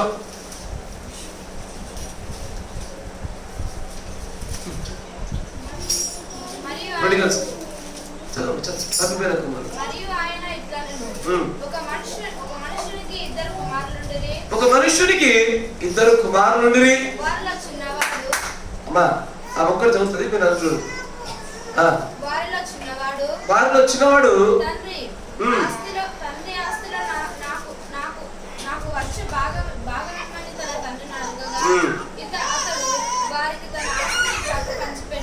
పంచిపెట్టాడు. 2 చాలా పని చేశారు. దాంట్లో ఒకడు నష్టపోయి అందులో పొట్టు తిరుగుతూ బతుకుతున్నాడు. కరెక్టేనా? నా మాట వినండి. ఇది ఈ రకమైన మత్సరం విశ్వాసంలో చాలా బలంగా ఉంటుంది. అందుకే చెప్తున్నా. ఇప్పుడు తప్పిపోయినాడు కుమారుడు, దారి తప్పి పోకూడదు రీతిలో వెళ్ళిపోయినాడు. ఇంట్లో కూడా ఉన్నాడుగా. ఉన్నటువంటి వీడికి ఒక్కసారి వాడు తను మార్చుకొని తిరిగి రాగానే ఈ తండ్రి అపారమైన ప్రేమ చూపించాడు. ఈ అపారమైన ప్రేమ చూపించగానే ఉన్న కొడుకు ఏమైంది? అన్ని బాగున్నానికి మత్సరాలు వచ్చినాయి. తప్పిపోయిన కుమారుడి పైన ఎప్పుడు ప్రేమ ఎక్కువే. తప్పిపోయిన కుమారుడి పైన ఎల్లప్పుడూ కూడా కొద్దిగా బాధ్యత ఎక్కువే. అంతేనా కదా? 99 గొర్రెలు బాగున్న చోట దానికోసం దేవుడు ఉన్నాడు, కానీ తప్పిపోయిన గొర్రెల కోసం అధికమైనటువంటి అడుగులేసి మరి తీసుకొస్తాడు దాన్ని. కాబట్టి అంతే. మీరు ఆత్మీయంగా బలంగా ఉన్నారనుకోండి, మీకన్నా ఆత్మీయంగా బలహీనంగా ఉన్న వ్యక్తి పైన నేను ఎక్కువ ఆసక్తి చూపిస్తాను. నా మాట వింటున్నారా? బలముగా ఉన్నటువంటి మీరు, ఆత్మ సంబంధంగా బలంగా ఉన్న మీకన్నా ఆత్మీయంగా బలహీనంగా ఉన్న వారి పైన ఎక్కువ నేను కేర్ తీసుకోవడం జరుగుతుంది. ఎందుకంటే యేసు ప్రభు పద్ధతి అది. తప్పిపోయిన కుమారుడు విషయంలో బైబిల్ చూపించిన పద్ధతి అది. కానీ దానిని పట్టుకొని మనము వారికి ఎందుకు అంత ప్రాధాన్యత, వాళ్ళంటే ఎందుకు ఇష్టం? విశ్వాసులు ఖచ్చితంగా ఎప్పుడు వస్తాయి, ఎలా కాలం ఉంటే ఎన్ని మార్లు చెప్పిన విశ్వాస విషయంలో మారు. ఈ బ్రదర్ ఎప్పుడు ఆలోచన తిరుగుతాడు, ఈ అయ్యగారు ఎప్పుడు ఆలోచన తిరుగుతాడు. ఈ అయ్యగారు ఆత్మ తిరుగుతలేరు, అయ్యగారితో ఆలు తిరుగుతున్నారు. వ్యత్యాసం తెలుసు? అయ్యగారు ఆత్మ తిరుగుతాడు, అయ్యగారితో కూడా ఆలు తిరుగుతున్నారు. నువ్వు రా, నేను తిరుగుతా, పట్టకపోతే డిక్లేసుకుని తీసుకుపోతా. కానీ ఇది మత్సరంలో ఒక భాగం. జాగ్రత్త. విశ్వాసంలో చాలా అధికంగా సంఘంలో ఉంటుంది, చాలా భయంకరంగా ఉంటుంది. ఈ మత్సరం కనుక నేను పట్టిందా ఒకసారి నేను చేస్తుంది, జాగ్రత్త. చాలా భయంకరమైన స్పిరిట్ అది. అక్కడితో ఆగదు తెలుసా? ఇప్పుడు ఈ పాస్టర్ ఎప్పుడు ఆలోచన తిరుగుతున్నారన్న మాట వచ్చింది అనుకోండి, అదేమైపోతుంది, చిన్న భేదమైన విత్తనం పడుతుంది లోపల. అది పెరిగి పెరిగి పెరిగి మధ్యలో ఒకడు వచ్చి, అవును బ్రదర్ నేను కూడా గమనించిన ఆలోచన తిరుగుతున్నా అన్నాడు అనుకో, నీ బీజాన్ని నీళ్ళు పోసిండే. ఇంకొకడు చాయ్ తాగాడు, ఏమని నీకు ఇప్పుడు తెలుసు, నాకు ఎప్పుడు తెలుసు అన్నాడు అనుకో, అయిపోయాయి, దానికి ఫలాలు కూడా వచ్చేస్తాయి. నీకు అది పోలి కదా. అది ఎంత నరుకు నరుకు నరుకు దగ్గర కూర్చోబెట్టుకొని చేతులు పెట్టుకొని బ్రదర్ అన్నం కూడా పోతుంది. అది వేరుగా ఉన్నప్పుడే చేదైన వేరు ఏదైనా మొలుస్తుండగానే దాన్ని పోగొట్టుకున్నట్టు పోరు కాదు. అది వేరు స్థాయిలో ఉండగానే మొలిచి పెద్ద వృక్షమే స్థాయిగా తీసుకురాకుండా వేరులో ఉండగానే తీసి వదల పడేసేయాలి. ఎందుకు చెప్పు, మళ్ళీ ఈ మత్సర ఆత్మ ఏదో గ్రూపులో వచ్చి పడతా ఉంటుంది. అందుకే అంట ఈ మత్సరానికి ఏకైక మందు ఒకటే, దేవుని చిత్తం ఏమైనా గ్రహించి నడుచుడే దానికి మందు. బహుశా దేవుని చిత్తంలో నేను ఇక్కడ ఉండవలసింది కాదేమో, అందుకే నేను అక్కడ లేను. బహుశా దేవుని చిత్తంలో నేను ఈ సమయంలో ఇక్కడ ఉండాల్సింది కావచ్చు, అందుకే ఇక్కడ ఉన్నాను అని ఆయన చిత్తాన్ని ఎరుగుంటే ఈ మత్సరం ఆత్మను జయించగలుగుతాం. అంతేగాని ఈ ప్రొడిగల్స్ అని కూడా అదే, తప్పిపోయిన కుమారుడు విషయాలు అవే. తప్పిపోయి వచ్చిన పట్ల కొంత అధికమైన ప్రేమ చూపిస్తారు, ఖచ్చితంగా జరిగి తీరాల్సిందే.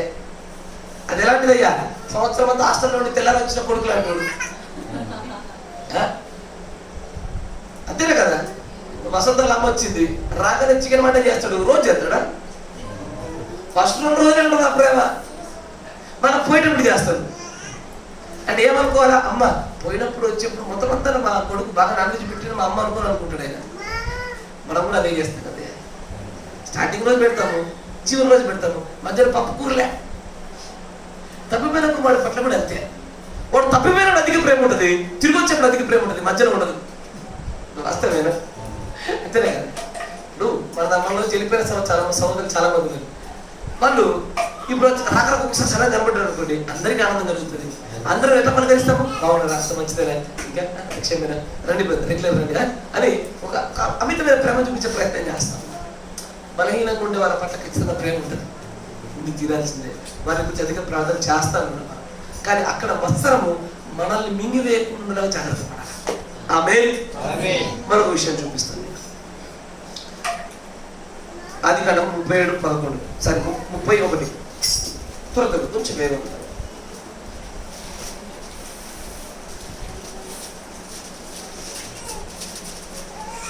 ఆదికాండం 31.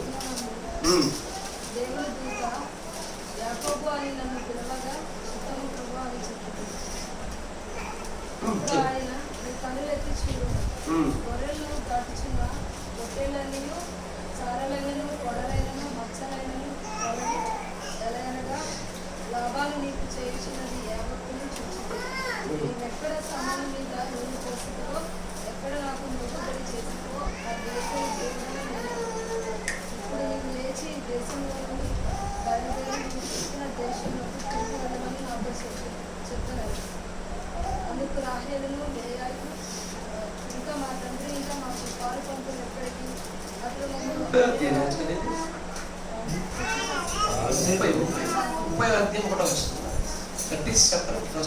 రాహేలు తాను యాకోబునకు పిల్లలను కనబోవుట చూసి తన అక్క యందు అసూయపడి దేనికి ఈమె పిల్లలు లేరు, ఆమె పిల్లలు కలుగుతున్నారు. నా మాట వింటున్నారా? ఈమె పిల్లలు లేరు, ఆమె కలుగుతున్నారు. ఆబ్వియస్లీ ఇక్కడ ఏమొచ్చి పడుతుంది, మత్సరం అనేటువంటి స్పీడ్ వచ్చి మీద పడుతుంది, పడి అసూయ పడినట్లుగా చేస్తుంది. నా మాట వింటున్నారా? అసూయ పడినట్లుగా చేస్తుందని. నీకంటే అధికమైన భక్తికి నుంచి అసూయ కూడా వచ్చిందా? నా ప్రశ్న లేదు. నీకంటే అధికమైనటువంటి భక్తికి వెళ్ళిన విషయం అసూయ వచ్చిందా? నేను ధర్మం గురించి మాట్లాడగా చెప్పను, అందుకే భక్తి గురించి అడుగుతున్నా. నీకంటే బాగా భక్తి చేస్తూ చూసి అసూయ కూడా వచ్చిందా?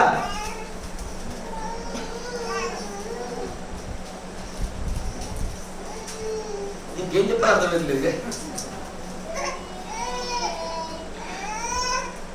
ఇదే చెప్పండి అయ్యా.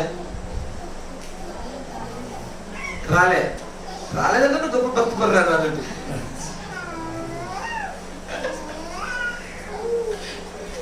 అంటే మీ దృష్టిలో అందరు మీ కిందే అనుకుంటున్నారు అన్నట్టు మీరు. అంతే కదా, మీ దృష్టిలో అందరు భక్తులు మీ కిందే అనుకుంటున్నారు మీరు. God bless you.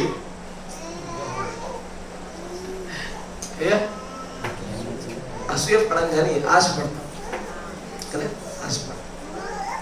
కానీ ఆ ఆశ అసూయ కూడా మారుతుంది. ఆశ అసూయ కూడా మారుతుంది. ఎప్పుడంటే ఏదో ఒక రూపంలో వారితో మనము విభేదిస్తాం, ఏదో ఒక రూపంలో వారిని వారి విధానాల నుంచి మనం డిస్టర్బ్ చేసే ప్రయత్నం చేస్తాం. అన్నమాట చాలా మంది తగలపెచ్చుకుందామని జరుగుతుంది. ఇది రికార్డులో ఉంది కదా, దీని తర్వాత వినండి. ఎప్పుడో తగులుతుంది మీకు. ఆశ అసూయ కూడా, అసలు అసూయ కలిగేది ఆశలో నుంచి. అంతేనా కదా? ఈమెకు పిల్లలు లేరు, కావాలి. కానీ ఎందుకు కావాలి? ఈమెకు పిల్లలు కావాలని కాదు, ఎదుటోళ్ళకు ఉంది కాబట్టి ఈమెకు కావాలి. ఈమెకు పిల్లలు కావాలని ఆశ, కానీ ఈమెకు కావాలనే దాన్ని బట్టి కాదు, ఎదుటి వారికి కావాలన్న దాన్ని బట్టి వీరికి కావాలి. ఆశకి అసూయ ఎక్కడ తెలిసిందా? అర్థం కాలే? Praise the Lord. మీకు కావాలన్నది ఆశ, ఎదుటికి ఉంది కాబట్టి మీకు కావాలన్నది అసూయ. అందుకే కదా పాత నిబంధనలు నీ పొరుగు వాడిని దేనిని కూడా నువ్వు ఆశించకూడదు. అంటే నీకంటూ నీకు అవసరం ఆశించుకో, వాడికి ఉంది కాబట్టి నీకు కావాలని ఆశించుకో. అర్థమేదా? నువ్వు భక్తిపరుడు కావాలని ఆశించు, తప్పిదం లేదు. కానీ వేరేవాడు భక్తిపరుడు కాబట్టి నీకు కూడా అలాంటి భక్తి కావాలని ఆశించు.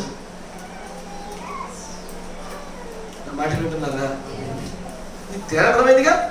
గణేష్ మరొకటి చూద్దాం. 37వ అధ్యాయం 11వ వచనం. అది కాదు, వేగం.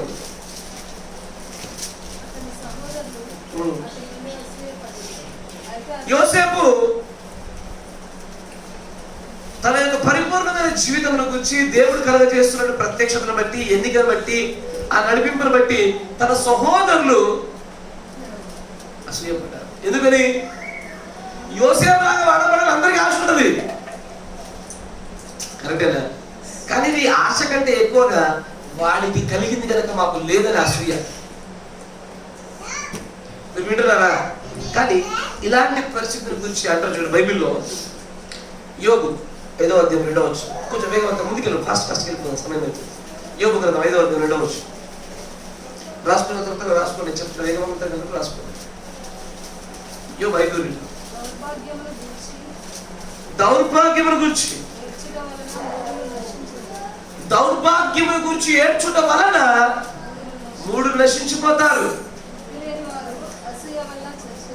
బుద్ధి లేని వారు అసూయ వలన చచ్చిపోతారు ఎప్పటికైనా. నేను ఎదగాలన్నది వేరు, ఎదుటోడు ఎదిగాడు కాబట్టి నేను కూడా ఎదగాలన్నది వేరు. మీకు నా మాట అర్థమవుతుందా? నీ ఎదుగుదల నీ అవసరతను బట్టి ఉండాల, కానీ నీ ఎదుగుదల ఎదుటోడు ఎదుగుదలను బట్టి నీ కోరికలు ఎదుగుదల అడుగుతున్నావు. నీకు అర్థమవుతుందా? ఇప్పుడు నాకు ఆకలి అవుతుంది, నేను తినాలి, నాకు ఆశ. నాకు ఆకలి అవుతుంది, నేను తినాలండి, ఇది నా అవసరత, నా కోరిక, నా ఆశ. కానీ నాకు తినే టైం ఏంది కానీ తినాలనిపించట్లేదు. దేని బట్టి తినాలనిపిస్తుంది? ఎదుటోడు తింటుంటే చూస్తుంటే తినాలనిపించింది. అమ్మ నువ్వు తింటుంటే నాకు తినాలనిపిస్తుంది. మీరు వింటున్నారా? నువ్వు తింటుంటే నా పక్కన వచ్చి తింటున్నా అంటే లేదు తినాలని కోరిక అసలు వాడి వాడు కలిగింది. మీకు అర్థమవు సాధారణ ఉదాహరణ. అంటే మనలో కలిగే ఆశ మన అవసరాన్ని బట్టి కలగకుండా ఎదుటి వాళ్ళని బట్టి కలుగుతుంది. చూసారా? జాగ్రత్త. ఆశను అసూయ దానికి అక్కడ జారిపోకుండా చూడండి. ఎందుకంటే ఈ అసూయ ఎంత ఘోరం అంటే యోగ గ్రంథం అంటాడు, అసూయ బుద్ధి లేని వారు అసూయ పడతారు, అలాంటి వారందరూ కూడా చచ్చిపోతారు. They will die spiritual and physical, చచ్చిపోతారు. దీని గురించి అంటారండి కొరింథీ రాసిన పత్రిక, కొరింథీ 3:3, మొదటి కొరింథీ 3:3.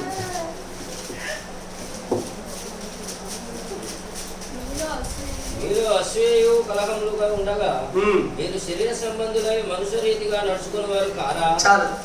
అసూయలు ఉంటే మీరు శరీర సంబంధులే కదా, ఆత్మచేత నడిపించబడుతున్న వారు కాదు. మీరు అసూయలు ఉన్నంత కాలము మీరు ఆత్మకు బదులుగా మీ మనుష్యుని ఆత్మకు పని చెప్తున్నారు. మీరు మనుష్యుని ఆత్మకు పని అప్పు చెప్తున్నారు. మీరు అట్లా అప్పు చెప్పడం వల్ల ఏమవుతుంది చెప్పండి? శరీరంగా నడుచుకున్న ప్రతి ఒక్కరు కూడా నరకానికి వెళ్తారు. ఆత్మరీతిగా నడుచుకున్న వారు మాత్రమే దేవుడి రాజ్యాన్ని అడుగు పెడతారు. ఆమేన్. నేను మీకు పరిచయం అసూయ చూపిస్తాను. అపోస్తలుల కార్యం 13వ అధ్యాయం 41వ వచనం, మొదటి వచనం చూడండి. 13:1వ వచనం. అంతియోకులో ఉన్న సంఘములో బరబ్బా, 4వ వచనం. కాబట్టి వీరు పరిశుద్ధాత్మ చేత పంపబడిన వారై సెలియాకు వచ్చి అక్కడ నుండి ఓడ ఎక్కి కూప్రాకు వెళ్ళిరి. వారు సలామీలో ఉండగా యూదుల సమాజ మందిరంలో దేవుని వాక్యము ప్రచురించుచుండిరి. యోహాను వారికి ఉపచారము చేయవాడై ఉండెను. వారు ఆ ద్వీపమంతటా సంచరించి సావు అను ఊరికి వచ్చి పాపు అను ఊరికి వచ్చినప్పుడు వారడి వాడును అబద్ధ ప్రవక్తి అయిన బర్యేసు అను ఒక యూదుని చూసిరి. అతడు వివేకము గలవాడై సెర్గీ సౌలు అను అధిపతి యొద్ద ఉండెను. సెర్గీ సౌలు అనే ఒక వ్యక్తి అధిపతి, ఆయన deputy of the town city. అతని దగ్గర ఈ బర్జీసస్ అనేటువంటి బర్యేసు అనేటువంటి ఒక వ్యక్తి అబద్ధ ప్రవక్తగా యూదులై ఉండి అక్కడ పనిచేస్తా ఉన్నాడు. అక్కడికి పౌలు గారిని దేవుడు నడిపించిన వెంటనే అక్కడ పౌలు గారి యొక్క బోధనకి ఆ సెర్గీ పౌలు బాగా ఆసక్తుడైపోయినాడు. వారిని పిలిపించుకుని మరి వారి బోధన వింటున్నాడు. ఈ వినుడను బట్టి అసూయ పడినటువంటి ఈ బర్యేసు వారు చెప్పుచున్న ప్రతి మాట కంటూ చెప్తున్నాడు. వాడు పౌలు గారు ఒక మాట చెప్తే ఆ బోధ గీడొక మాట అంటూ చెప్తున్నాడు. ఇది ఇలా అంటే ఇది ఇలా ఎందుకైతే అలాగే వేరే అంటున్నాడు. దాంతో పాటు అప్పటికప్పుడే కోపం వచ్చినటువంటి పౌలు గారు అంటారు, ఏమని? సమస్త దుర్నీతికి అడ్డుగా వస్తున్న సాతాను కుమారుడా. చూడండి మాట అంటాడు పౌలు గారు అన్నమాట. అతడు బర్నబాను సౌలును పిలిపించి తర్వాత దేవుని వాక్యమును వినగోరిన. అదే దాన్ని నేను చెప్పింది అదంతా వివరించే సమయం దృష్టి పెట్టుకుని తర్వాత వచ్చిన చూడండి.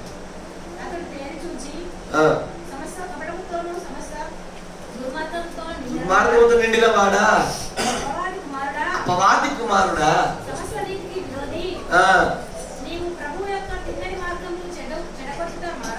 మానవా. అంటే పౌలు గారు ఎంతో ఆయన ఇష్టపడి పిలిపించుకున్నాడు సెర్గీ పౌలు వ్యక్తి. అతని దగ్గరికి వెళ్ళి బోధ చేస్తుంటే అతని దగ్గర ఉన్న వ్యక్తికి ఇతను ఎక్కడ నన్ను వదిలేస్తాడేమో, ఎక్కడ వాళ్ళని పట్టుకుంటాడేమో, ఆయన ఎక్కడ సొంత బోధన అంగీకరిస్తాడేమో, నన్ను ఎక్కడ గెంటి వేస్తాడేమో అంటే అభద్రత భావములో. కరెక్టేనా? అసూయ అంటే అభద్రత భావమే కదా సార్. అభద్రత భావంలో ఏం చేశాడు? ఇక్కడ నుంచి కొన్ని విత్తనాలు వేసాడు. ఇది అసూయ. ఈ అసూయ అంటే నేను అందుకే చెప్పా, పరిచయం అసూయలు. ఒక పాస్టర్ సర్వసత్యాన్ని బోధిస్తున్నారు అనుకోండి, మరో పాస్టర్ దానికి ఖచ్చితంగా ఈ బర్యేసు విత్తనాలు చెప్తాడు. ఎందుకు? నా విశ్వాసం నేను కాపాడుకోవాలి. సర్వసత్యంతో సంబంధం లే, వాక్యంతో సంబంధం లేదు బ్రదర్. నా విశ్వాసం నేను కాపాడుకోవాలి. ఎందుకంటే ఇది పరిచర్యలో ఉండేటువంటి ఇది ఒక అసూయ. అని దీనికి వివరణ అక్కర్లేదు, నీకు అర్థమైపోతుంది. నీకు తెలుస్తలేదా? పాస్టర్ చెప్పేది ఆ పాస్టర్ చెప్పేది కరెక్ట్ అంటారు మళ్ళీ అని చెప్పి ఏం చేస్తారు ఈ పాస్టర్లు? విత్తనాలు ఇసురుతూ ఉంటారు. ఇది ఎట్లా ఉండదంటే టీవీలో క్రికెట్ వస్తుంది ఇంకా కామెంటరీ వస్తుంది. ఇట్లా ఆ బ్యాటర్ ఇట్లా అనగానే ఓ లెఫ్ట్ కట్ అలాంటి కామెంటరీ కట్. అట్లాగే ఈ పాస్టర్ సర్వసత్యాన్ని బోధిస్తుంటే ప్రతి బోధకి ఎరకాల కౌంటర్ బోధ. మాట్లాడుతున్నారా? ప్రతి బోధ కౌంటర్ బోధ. అక్కడ ఏం జరిగింది? పౌలు గారు చెప్పిన ప్రతి మాటకి ఇటు ప్రతి దానికి కూడా జోడిస్తున్నాడు. ఇటు యూదులేగా, ఇటు ధర్మశాస్త్రం తెలుసుగా.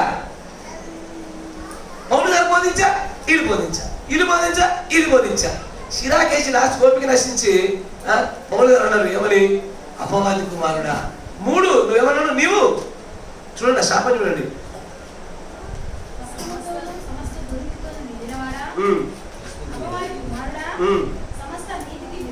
విరోధి, ప్రభు యొక్క తినని మార్గంలో చెడగొట్టిన మానవా. తర్వాత ఇగో ప్రభు తన చెయ్యి నీ మీద ఎత్తి ఉన్నాడు, నీవు కొంతకాలము గుడ్డివాడవై సూర్యుని చూడకుందు అని చెప్పాను. అయ్యా ఎక్కడ అభద్రత భావం వచ్చి అసూయ వచ్చి పడగానే ఏమైంది, లాస్ట్కి ప్రభు యొక్క హస్తం మీదకి వచ్చి పడే. అసలే అలాంటి పరిస్థితులు ఎందుకు వచ్చాడు బరియసు? ఆడు స్పిరిట్ ఆఫ్ ఎర్రర్ లో ఉండడం బట్టే వచ్చింది. కానీ ఆ స్పిరిట్ ఆఫ్ ఎర్రర్ వల్ల మళ్ళీ ఏం జరిగింది, మరలా ప్రభు హస్తం పైకి వచ్చింది. అంటే ఆడేమైంది, సైకిల్ లాగా తిరుగుతూ ఉంది. అంటే సెకండ్ లెవెల్ నుంచి మళ్ళీ ఫస్ట్ లెవెల్కి వెళ్తున్నాడు. స్పిరిట్ ఆఫ్ ఎర్రర్ వల్లే ఈ మొత్తానికి విరోధులుగా ఉంటారు. కరెక్టేనా? ఇది స్పిరిట్ ఆఫ్ పైకి తీసుకెళ్తుంది. ఈ రెండింటిలో నుంచి తొందరగా బయటపడాలని చూడాల్సిన వ్యక్తి ఏం చేస్తున్నాడు, మరలా ప్రభు యొక్క హస్తం చేత నివారింప శక్యంగా కోపం తెచ్చిపెట్టుకుంటున్నాడు. అదొక సైకిల్ ఒక వలయంలో చిక్కుకొని చచ్చిపోతుంది. నా మాట అర్థమవుతుంది మీకు? ఈ పరిచయంలో సేవలో ఉండేటువంటి అసూయ దాన్ని అంటే ప్రభుత్వ దిక్కిదికి రండి. 40 కూడా వచ్చి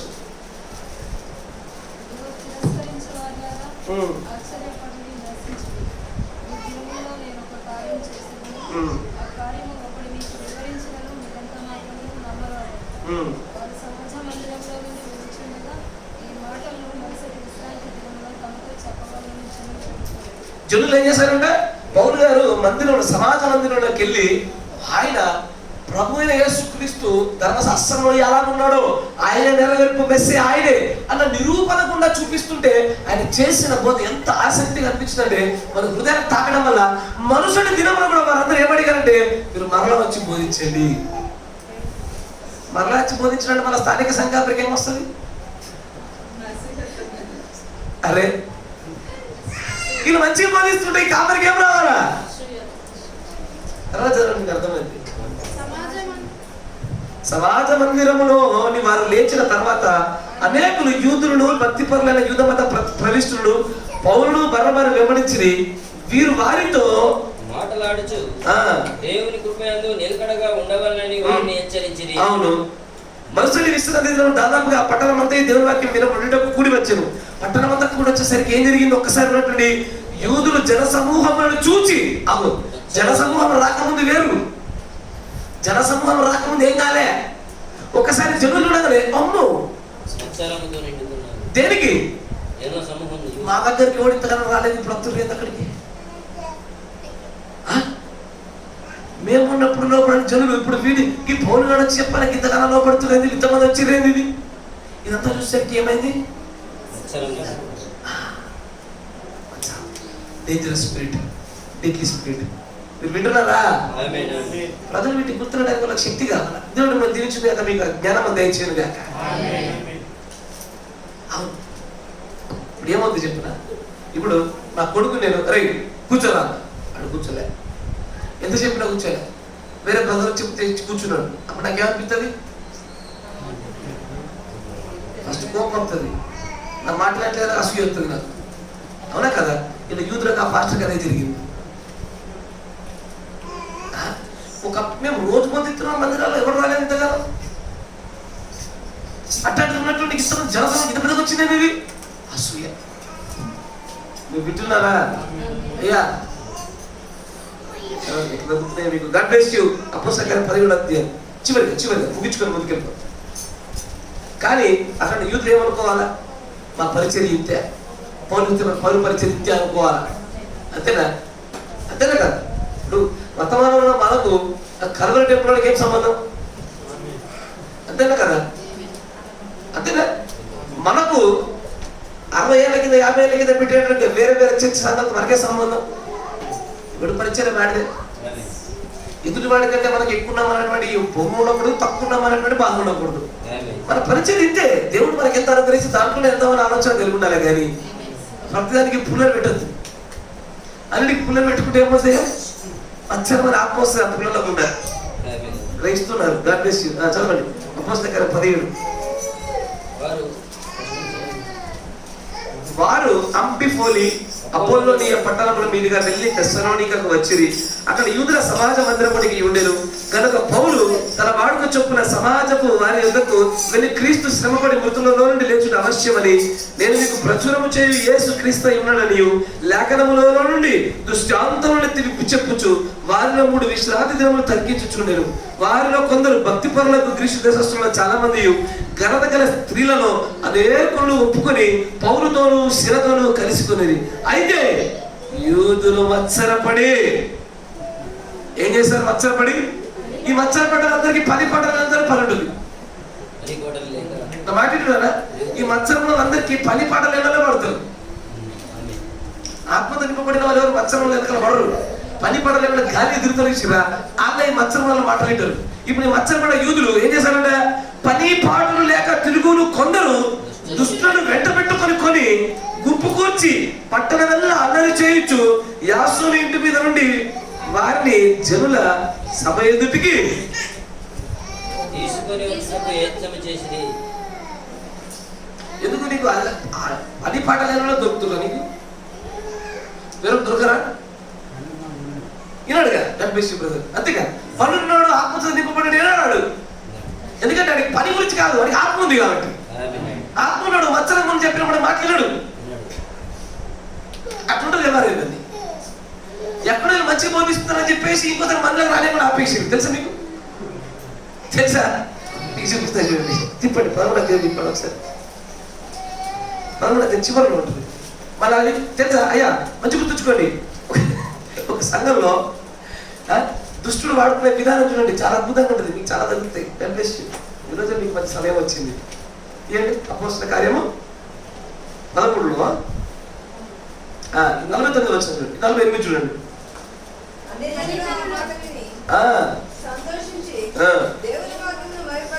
చూసిరా? అందరు ఏం చేసిరాడ? మహిమపరుస్తున్నారు ఆ వాక్యమును, మరి పరిచర్యను మహిమపరచుటను బట్టి ఏం జరిగింది? మరియు నిత్య జీవములు నిర్ణయింపబడిన వారందరూ విశ్వసించారు. ఇదంతా చూస్తే ఏం జరిగింది? ఇప్పుడు చూడండి. ప్రభు వాక్యం ఆ ప్రదేశం అంతటా వ్యాపించారు. కానీ యూదులు చూడండి, యూదులు ఏం చేస్తారు చూడండి. మత్సరం కలిగిన వాళ్ళ యొక్క ప్రధాన ఆయుధాలు మిలిటరీ. మంచిగా వినండి. మత్సరం కలిగిన ప్రతి ఒక్కరు నా మాట వింటారా? నేను సాతాను యొక్క కుతంత్రాన్ని విప్పి చూపిస్తున్నా మీకు లేక అనకుండా. మత్సరం కలిగినప్పుడు ప్రతి ఒక్కరు కూడా వారి కుతంత్రములను నెగ్గుచ్చుకునేటువంటి తంత్రం ఇదే. ఎప్పుడైతే 2 తంత్రాలు వాళ్ళు సాధించలేరో మిమ్మల్ని చూసుకుంటారు. చూడండి అందులో భక్తి మర్యాదలు గల స్త్రీలను ఒకటి, ఆ పట్టణపు ప్రముఖులను రేపుతరాలు. మీకు అర్థమైందా? నీకు వేచన కావాలి మరి గ్రహించాలంటే. భక్తి మర్యాదలు గల స్త్రీలను రేపుతాడు. ఆదిలో సాతాను గట్టి స్త్రీనే లేపిండాడు కదా. ఇప్పుడు కూడా అంతే. అసూయ కలిగిన ప్రతి ఒక్కరు కూడా పురుషుల కంటే ఎక్కువ స్త్రీలను రేపుతారు. మరి ఎట్లాంటి స్త్రీలు? భక్తి మర్యాదలు కలిసి. మరి భక్తి మర్యాదలు కలిసి ఊరికే అలా రేపడం ఊరికి సాధ్యం కాదు. వాళ్ళ ముందు కనీసం 2-3 కన్నులు చుక్కలు పడాలి. గ్లోరీ పడ్డది, అయిపోయా. భక్తి మర్యాద కలిగిన స్త్రీ నాకు మద్దతు వచ్చేసింది. అంతేనా? అయ్యో తెలియదు. అయ్యో సంఘ శాఖల్లో కూడా ఎట్లుంటుంది తెలుసా? సంఘ శాఖల్లో వాళ్ళకు ఎలక్షన్స్ ఉంటాయి. పాస్టర్లకి, మన సంఘ పెద్దలకి. వాళ్ళు ఏం చేస్తారంటే ఇళ్ళల్లో ఆడలు ఎక్కువ నడుతుందని చెప్పేసి మెల్లగా ఇళ్ళకి పోయి ఆ సంఘ పెద్దలు చేసి అమ్మ అర్థం అయిపోయా. మాకు ఈయన సంఘ పెద్దలు ఉండాలా, మాకు ఈయన పాస్టర్ ఉండాలా. ఇది ఎప్పుడు ఈ అసూయ మత్సరం కలిగిన ప్రతి ఒక్కరు స్త్రీ అనుకుంటుంది అనుకుంటారు. కానీ యజమాని పురుషుడు కదా. నీతి కలిగిన ప్రతి ఒక్కరు పురుషుడి నుంచి రావాలిగా. యూదులు చేసిన ఆ మత్సరం అనే ఆత్మతో నింపబడిన వారి యొక్క ప్రవర్తన చూడండి. నేను అదే గమనించా. ప్రభు మత్సరం ఎట్లా చేస్తారు? ప్రభు మత్సరం ఎట్లాంటి ప్రవర్తన కలిగి ఉంటాడు? ఎక్కడ దొరుకుతాడు అంటే నాకు నేను ఈ రోజు చదువుకుంటున్నప్పుడు దొరికింది నాకు ఉదయం. వాళ్ళు ఎట్లా అంటే మొత్తానికి పౌలు గారు ఆ ప్రాంతం నుంచి గెట్టేసారు. ఆ గెట్టేయడంలో యజబేలు ఆత్మ ఎవరిలోకి బలంగా సాగుతుందో మెల్లగా భక్తి కలిగిన స్త్రీల ఆత్మ ఇరికిస్తూ ఉంటుంది. ఇరికించి మెల్లగా భక్తి కలిగిన స్త్రీల యొక్క నమ్మకాన్ని గెలుచుకుంటారు. గెలుచుకుని ఏం చేస్తారు చూడండి. ఏం చేసారు? ఆ పట్టణం యొక్క ప్రముఖులను రేపి హింస కలుగజేసి వారిని తమ ప్రాంతం నుండి వెళ్ళగొట్టిరి. నన్ను వెళ్ళగొట్టాలన్న గదే పద్ధతి. మనకేం భయం? సాధారణంగా మనకు భయం లే. ఎందుకంటే ప్రభు వాక్యం కనుక భయపడాల్సిన అవసరం లే. మన సొంత వాక్యానికి భయపడాలా? ఎవరినన్నా వెళ్ళగొట్టాలంటే అసూయ కలిగినోడు ముందు పురుషులకుండా రావాలంటే ఆ పురుషులలో ఎవడు ప్రముఖుడో అలా పట్టుకుంటారు. తర్వాత భక్తి గల స్త్రీలను పట్టుకుంటారు. కాదు ఆ భాష ఎగిరిపోవాల్సిందే ఎవడైనా సరే. మీరు వింటున్నారా? ఇటాకే సాగుతుంది ఇవన్నీ కథలు. మత్సరం కలిగిన ఆత్మ కలిగిన వాళ్ళందరూ ఇదే చేస్తారు. ఒక చోట ఏం చెప్పింది? పని పాట లేని మట్టుగా చల్లగా ఇచ్చింది. అంతేనా? నిండుకున్న త్వరగా ఎప్పుడు పని కలిగినోడు ఆత్మతో నింపబడినోడు మాట్లాడు, వాడు ఆలోచిస్తాడు, ఇటింటాడు అటింటాడు, వాడు మంచి వాడి మీద వాడు చూసుకుంటాడు. కరెక్టేనా? చాలా మంది అనుకుంటారు ఏది ఆత్మతో నింపబడిన వారి గురించి తప్పుగా అనుకుంటారు. ఏమనుకుంటారు? వీడు ఏం చేస్తాడంటే వీడు మత్సరం కలిగినోడు చెప్పేది ఇచ్చాడు, మంచోడు చెప్పేది ఇచ్చాడు. రెండు ఈయని వాక్యం దగ్గర చూసుకొని వీడి భక్తి వీడు చేసుకుంటాడు.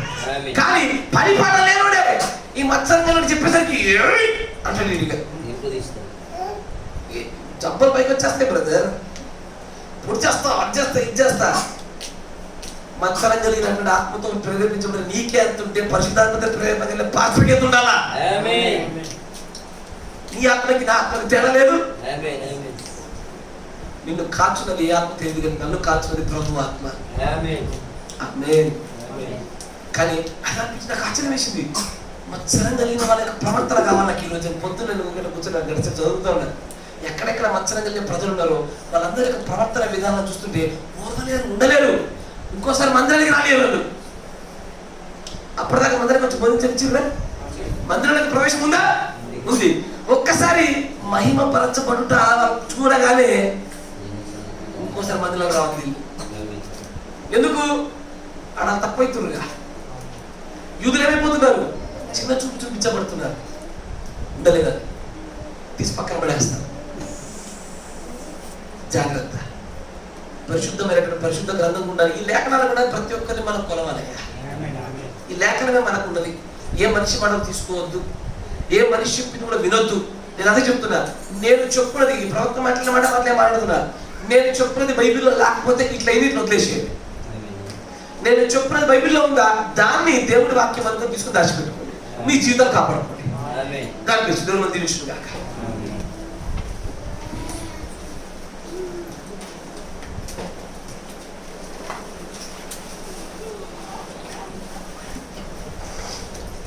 మోకరించండి. మన సహోదరులు జాషువా బ్రదర్ గారు ప్రార్థన చేస్తారు. చివరిగా మన మధ్య ఉన్నటువంటి సమీర్ బ్రదర్ గారు క్లుప్తంగా చిన్న ప్రార్థన చేస్తారు.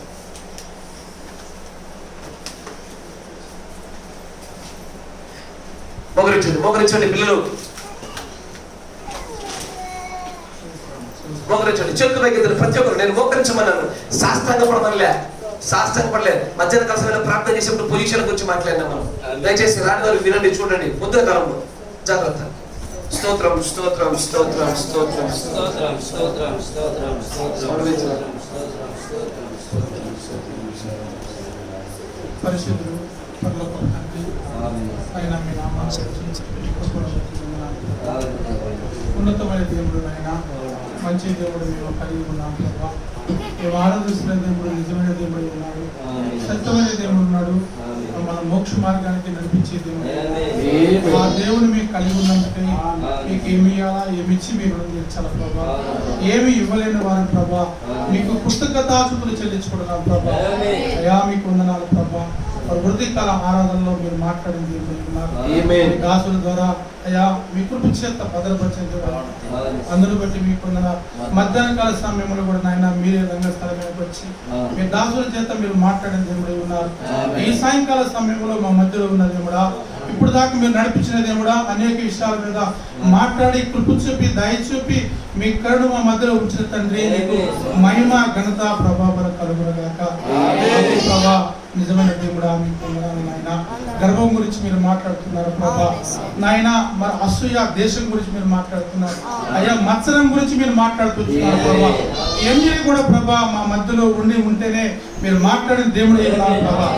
అయ్యా మీరు హృదయ తలంపులు ఎరిగిన దేవుడై ఉన్నారు ప్రభా. హృదయంలో ఏమున్నదో అది ఎంత ఉన్నదో నీవు ఎరిగిన దేవుడై ఉన్నావు అయ్యా. కృపతో దయతో మమ్మల్ని క్షమించండి. ఎందుకంటే మేము మీ పిల్లలమై ఉన్నాం ప్రభా. నువ్వు మా యజమానమై ఉన్నావు ప్రభా. మేము మీ మేపుతున్న గొర్రెలమై ఉన్నాం ప్రభా. నీ దొడ్డులో బ్రతుకుతున్న వారి నాయన, నీ కింద జీవిస్తున్న వారి ప్రభా. నేటికి ఆ రక్తం నిలిచి ఉన్నది ప్రభా. మేము నమ్ముతున్నాం ప్రభా. ఆ రక్తమే మా జీవమై ఉన్నది. ఆ రక్తమే మాకు ఆధారమై ఉన్నది.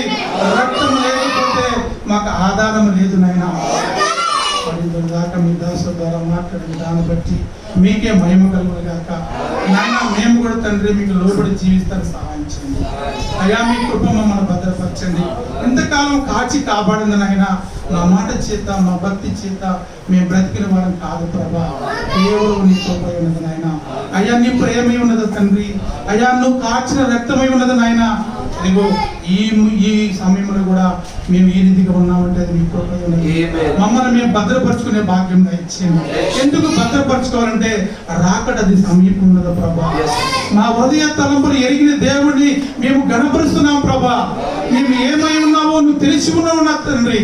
అయ్యా మీకు వందనాలు అయ్యా. మమ్మల్ని మేము భద్రపరచుకొని మా కుటుంబాన్ని ఏ రీతిగా కట్టుకోవాలో మాకు బుద్ధి జ్ఞానమును దయచేయండి.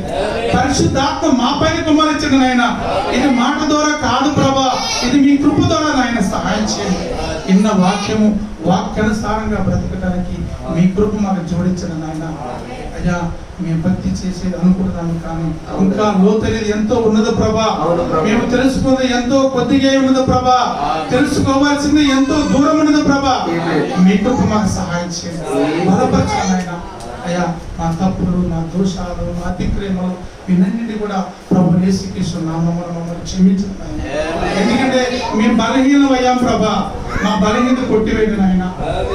మాలో మచ్చడం లేకుండా, దేశం లేకుండా అలనాడు నువ్వు ఏ రీతిగా ప్రేమించిన దేవుడై ఉన్నావు అయ్యా. మీ ప్రజలను ప్రేమించిన దేవుడై ఉన్నావు ప్రభా. మత్సరం లేని దేవుడిని మీరు కలిగి ఉన్నాము నాయన. మత్సరం లేని దేవుడిని మీరు గణపరుస్తున్నాం ప్రభా. ఆ దేవుని పిల్లలైన మేము కూడా మానవ కూడా మత్సరం తీసుకెళ్ళి మీ కృప చేత బలపరచండి.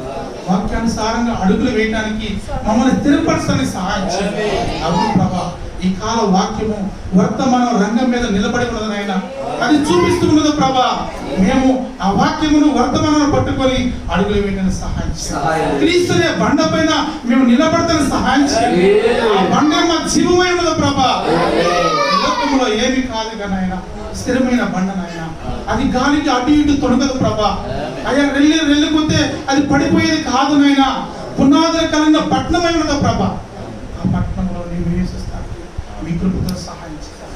వాక్యానుసారంగా మేము ముందుకెళ్తాను సహాయం చేయాలి. మా బుద్ధి మీద, మా జ్ఞానం మీద, మా భక్తి మీద కట్టుకోకుండా ప్రభా మీ కృప మీద మేము ఆనుకునే రీతిగా సహాయం చేయాలి. ఎన్న వాక్యంలో నాయన మేము ముందుకెళ్తాం. మీ దాసు ద్వారా నిలబెట్టి మీరు మాట్లాడుతున్నారు. ఈ సంఘ సహాయకులను మీరు విశాలం చేస్తున్న మీరు నమ్ముతున్నాం ప్రభా. ఇంకా బలంగా వాడబడటానికి మీ కృప తోడించి ముందు నడిపించమంటారు. ఘనత మహిమ ప్రభావాలు మీకు మాత్రమే ఆరోపించండి. మా ప్రభైన యేసుక్రీస్తు నామమున ప్రార్థన చేసి వేడుకుంటున్నాను. స్తోత్రం స్తోత్రం స్తోత్రం స్తోత్రం స్తోత్రం తండ్రి యేసు ప్రభువాని వందనాలు. నీ కృపాని బహుమతిని బట్టి నీ ప్రేమని ఆచరిస్తున్నాను. ఇదే కాలం నుంచి ప్రభుత్వాన్ని సాయంకాల సమయం వరకు ప్రభుత్వాన్ని మీరు మాతో ప్రభుత్వాన్ని మేము నీతో సహవాసం చేసి ఈ కృపను ఈ సమయాన్ని మాకు అనుగ్రహించిన విధానం బట్టి నీకు స్తోత్రాలు. అయ్యా పరలోక ప్రజని కొందరు నేను ఎలా ఆరాధించాలో, నేను ఎలా స్తుతించాలో, నేను ఎలా గణపరచాలో ప్రభుత్వాన్ని ఇంతవరకు మీరు మా మధ్యలో ఉన్నందుకు నీకు స్తోత్రాలు. కొందరు విధాసం మరుగుపరిచి మీరు మాతో మాట్లాడే స్థితిని బట్టి నీకు వందనాలు ప్రభు.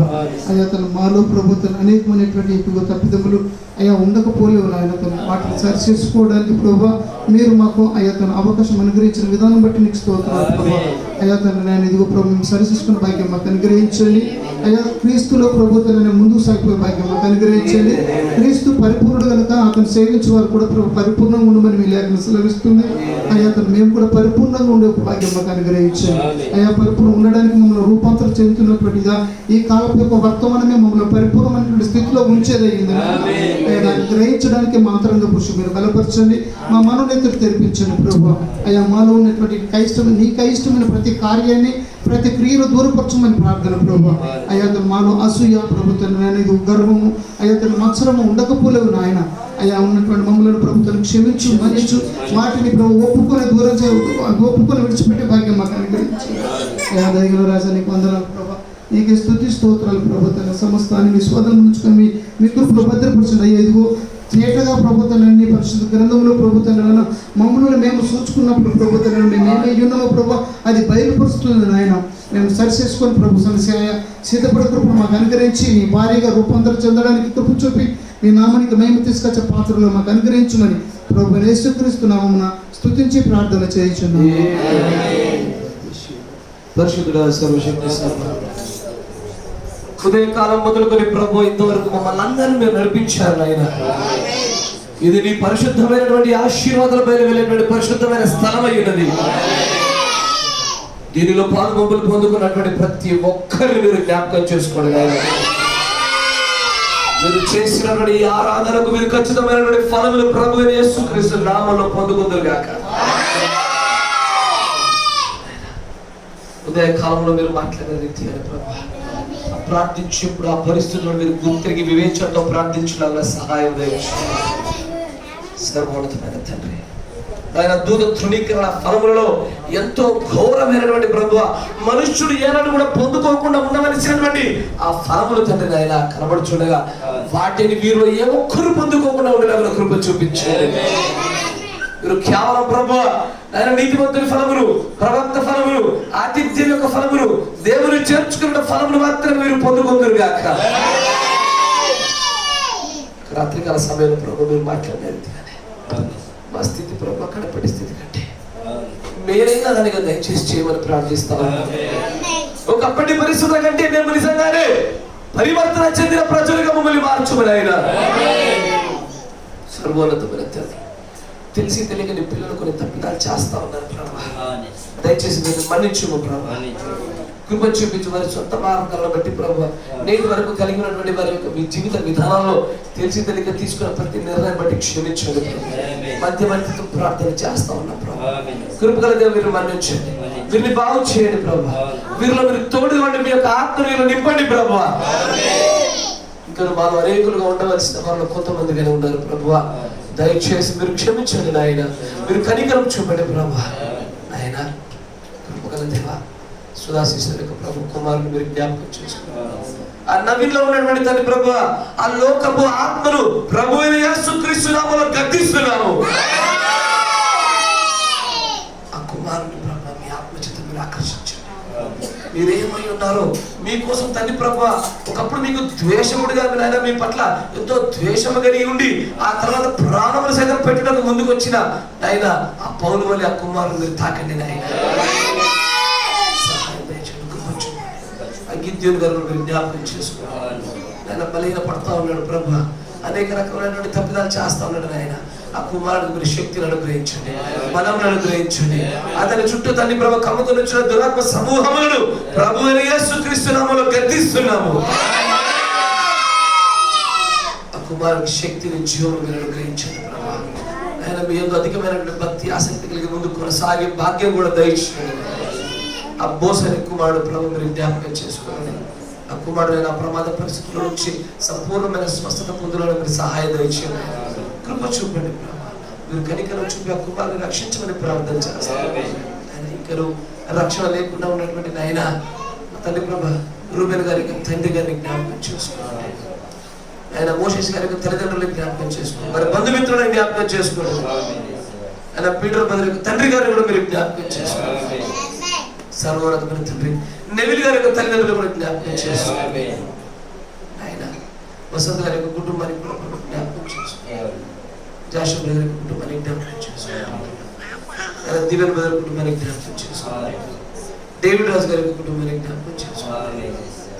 స్టీఫెన్ బ్రదర్ యొక్క కుటుంబానికి కూడా జ్ఞాపకం చేసుకోండి. ఆయన ఆ కుటుంబంలో ఏదైతే కొరతకున్న సమస్యని సరిచేయండి. మీ ప్రియమైన పిల్లలు మీరు ఎదగడానికి మార్పు చెందడానికి ఇష్టపడుతున్నారు కనుక వారి పట్ల కృప చూపండి నాయన. డెబోరా సోదరి కుటుంబాన్ని, సుధా సిస్టర్ గారి యొక్క కుటుంబాన్ని, ఆంధ్రే గారి యొక్క కుటుంబాన్ని, అంతేకాకుండా తండ్రి ప్రభ ఆ సర్గ సిస్టర్ కుటుంబాన్ని నా కమర్పులో ఉన్నటువంటి సహోదరుడు తండ్రి ప్రభు విలిష గారి కుటుంబాన్ని జ్ఞాపకం చేసుకోండి. ఆ బోధనలో ఉన్నటువంటి తండ్రి ప్రభు నాయన జాకబ్ గారి కుటుంబాన్ని జ్ఞాపకం చేసుకోండి. కృప చూపండి. పిల్లలందరూ మీరు జ్ఞాపకం చేసుకోండి. ఆయన సర్వోన్నతమైన తండ్రి, మీరు బలహీనతలన్నింటినీ మీరు జయించడానికి సహాయం తెచ్చింది. ఆయన నృత్య గారి యొక్క కుటుంబంలో మీరు జ్ఞాపకం చేసుకోండి. ఆయన యొక్క తల్లిగారు కూడా మీరు తండ్రి ప్రభు మీరు ఆకర్షించమని ప్రార్థిస్తాం. అనేకులు ప్రభు నీ సన్నిధిలో నడిపించమని ప్రార్థన చేస్తాం. నాయన తండ్రి ప్రభు, నాయన నాకు మాకు తండ్రి ప్రభు ఈ సంఘంలో విత్తనంలో మాత్రమే ఆశిస్తా ఉన్నాం ప్రభు. ఆ పొట్టులు తండ్రి ప్రభు ఎన్నొచ్చినా కూడా చివరికి ఎగిరిపోవలసినవే. ఎన్ని రకాల చేపలు వచ్చినడు చివరికి ఆ రెయిన్బో ట్రౌట్స్ మాత్రమే ఎత్తబడేవి కనుక మరి విషయంలో మేము జాగ్రత్త పడాలని సహాయం చేయించుకోవాలి. కాటరపడి సంఘాన్ని జ్ఞాపకం చేసుకోండి. ఈ వర్తమాన ప్రత్యక్షత వరకు కృప చూపించండి ప్రభు. ఆ లోతైన విషయాలు గ్రహించడం వారికి ప్రత్యక్షత అనుగ్రహించండి. అపూరంగా తెలపురంలో జ్ఞాపకం చేసుకోండి. హైదరాబాద్ సంఘాలను జ్ఞాపకం చేసుకోండి. అన్నిటికంటే మరి ముఖ్యంగా ప్రభు ఈ సార్వత్రిక వధువుల విషయంగా పొగించుకొచ్చున్నాం. కృప చూపి బలపరచండి, సహాయం చేయించండి. రేపటి దినంలో జరగబోతున్న ఆరాధన కూడా తోడుగా ఉండండి నాయన ప్రభు. ఒకవేళ ఈ రాత్రి కానీ రేపు ఉదయంలో కానీ ప్రభు ఎత్తబాటు జరిగినట్లయితే ఆలోగానే నీ ప్రియమైన పిల్లలు దయచేసి ప్రభు క్షమించి పరిపూర్ణంగా చేయండి. రేపటి దినంలో తండ్రి ప్రభు అందరం కలుసుకునేడానికి తండ్రి ప్రభు మీరు అనుమతించినట్లయితే మేమందరం తండ్రి ప్రభు పరిపూర్ణమైనటువంటి హృదయాల చేత, పరిశుద్ధమైనటువంటి మనస్సుల చేత నీ మందిరానికి మేమందరం చేరుకోవాలన్న సహాయంగా ఇచ్చేయండి. ప్రభు అయిన యేసు క్రీస్తు నామములో ప్రార్థన చేయుచున్నాము. ఆమేన్. Thank you, Jesus. Thank you, Jesus. Thank you, Jesus. Thank you, Jesus.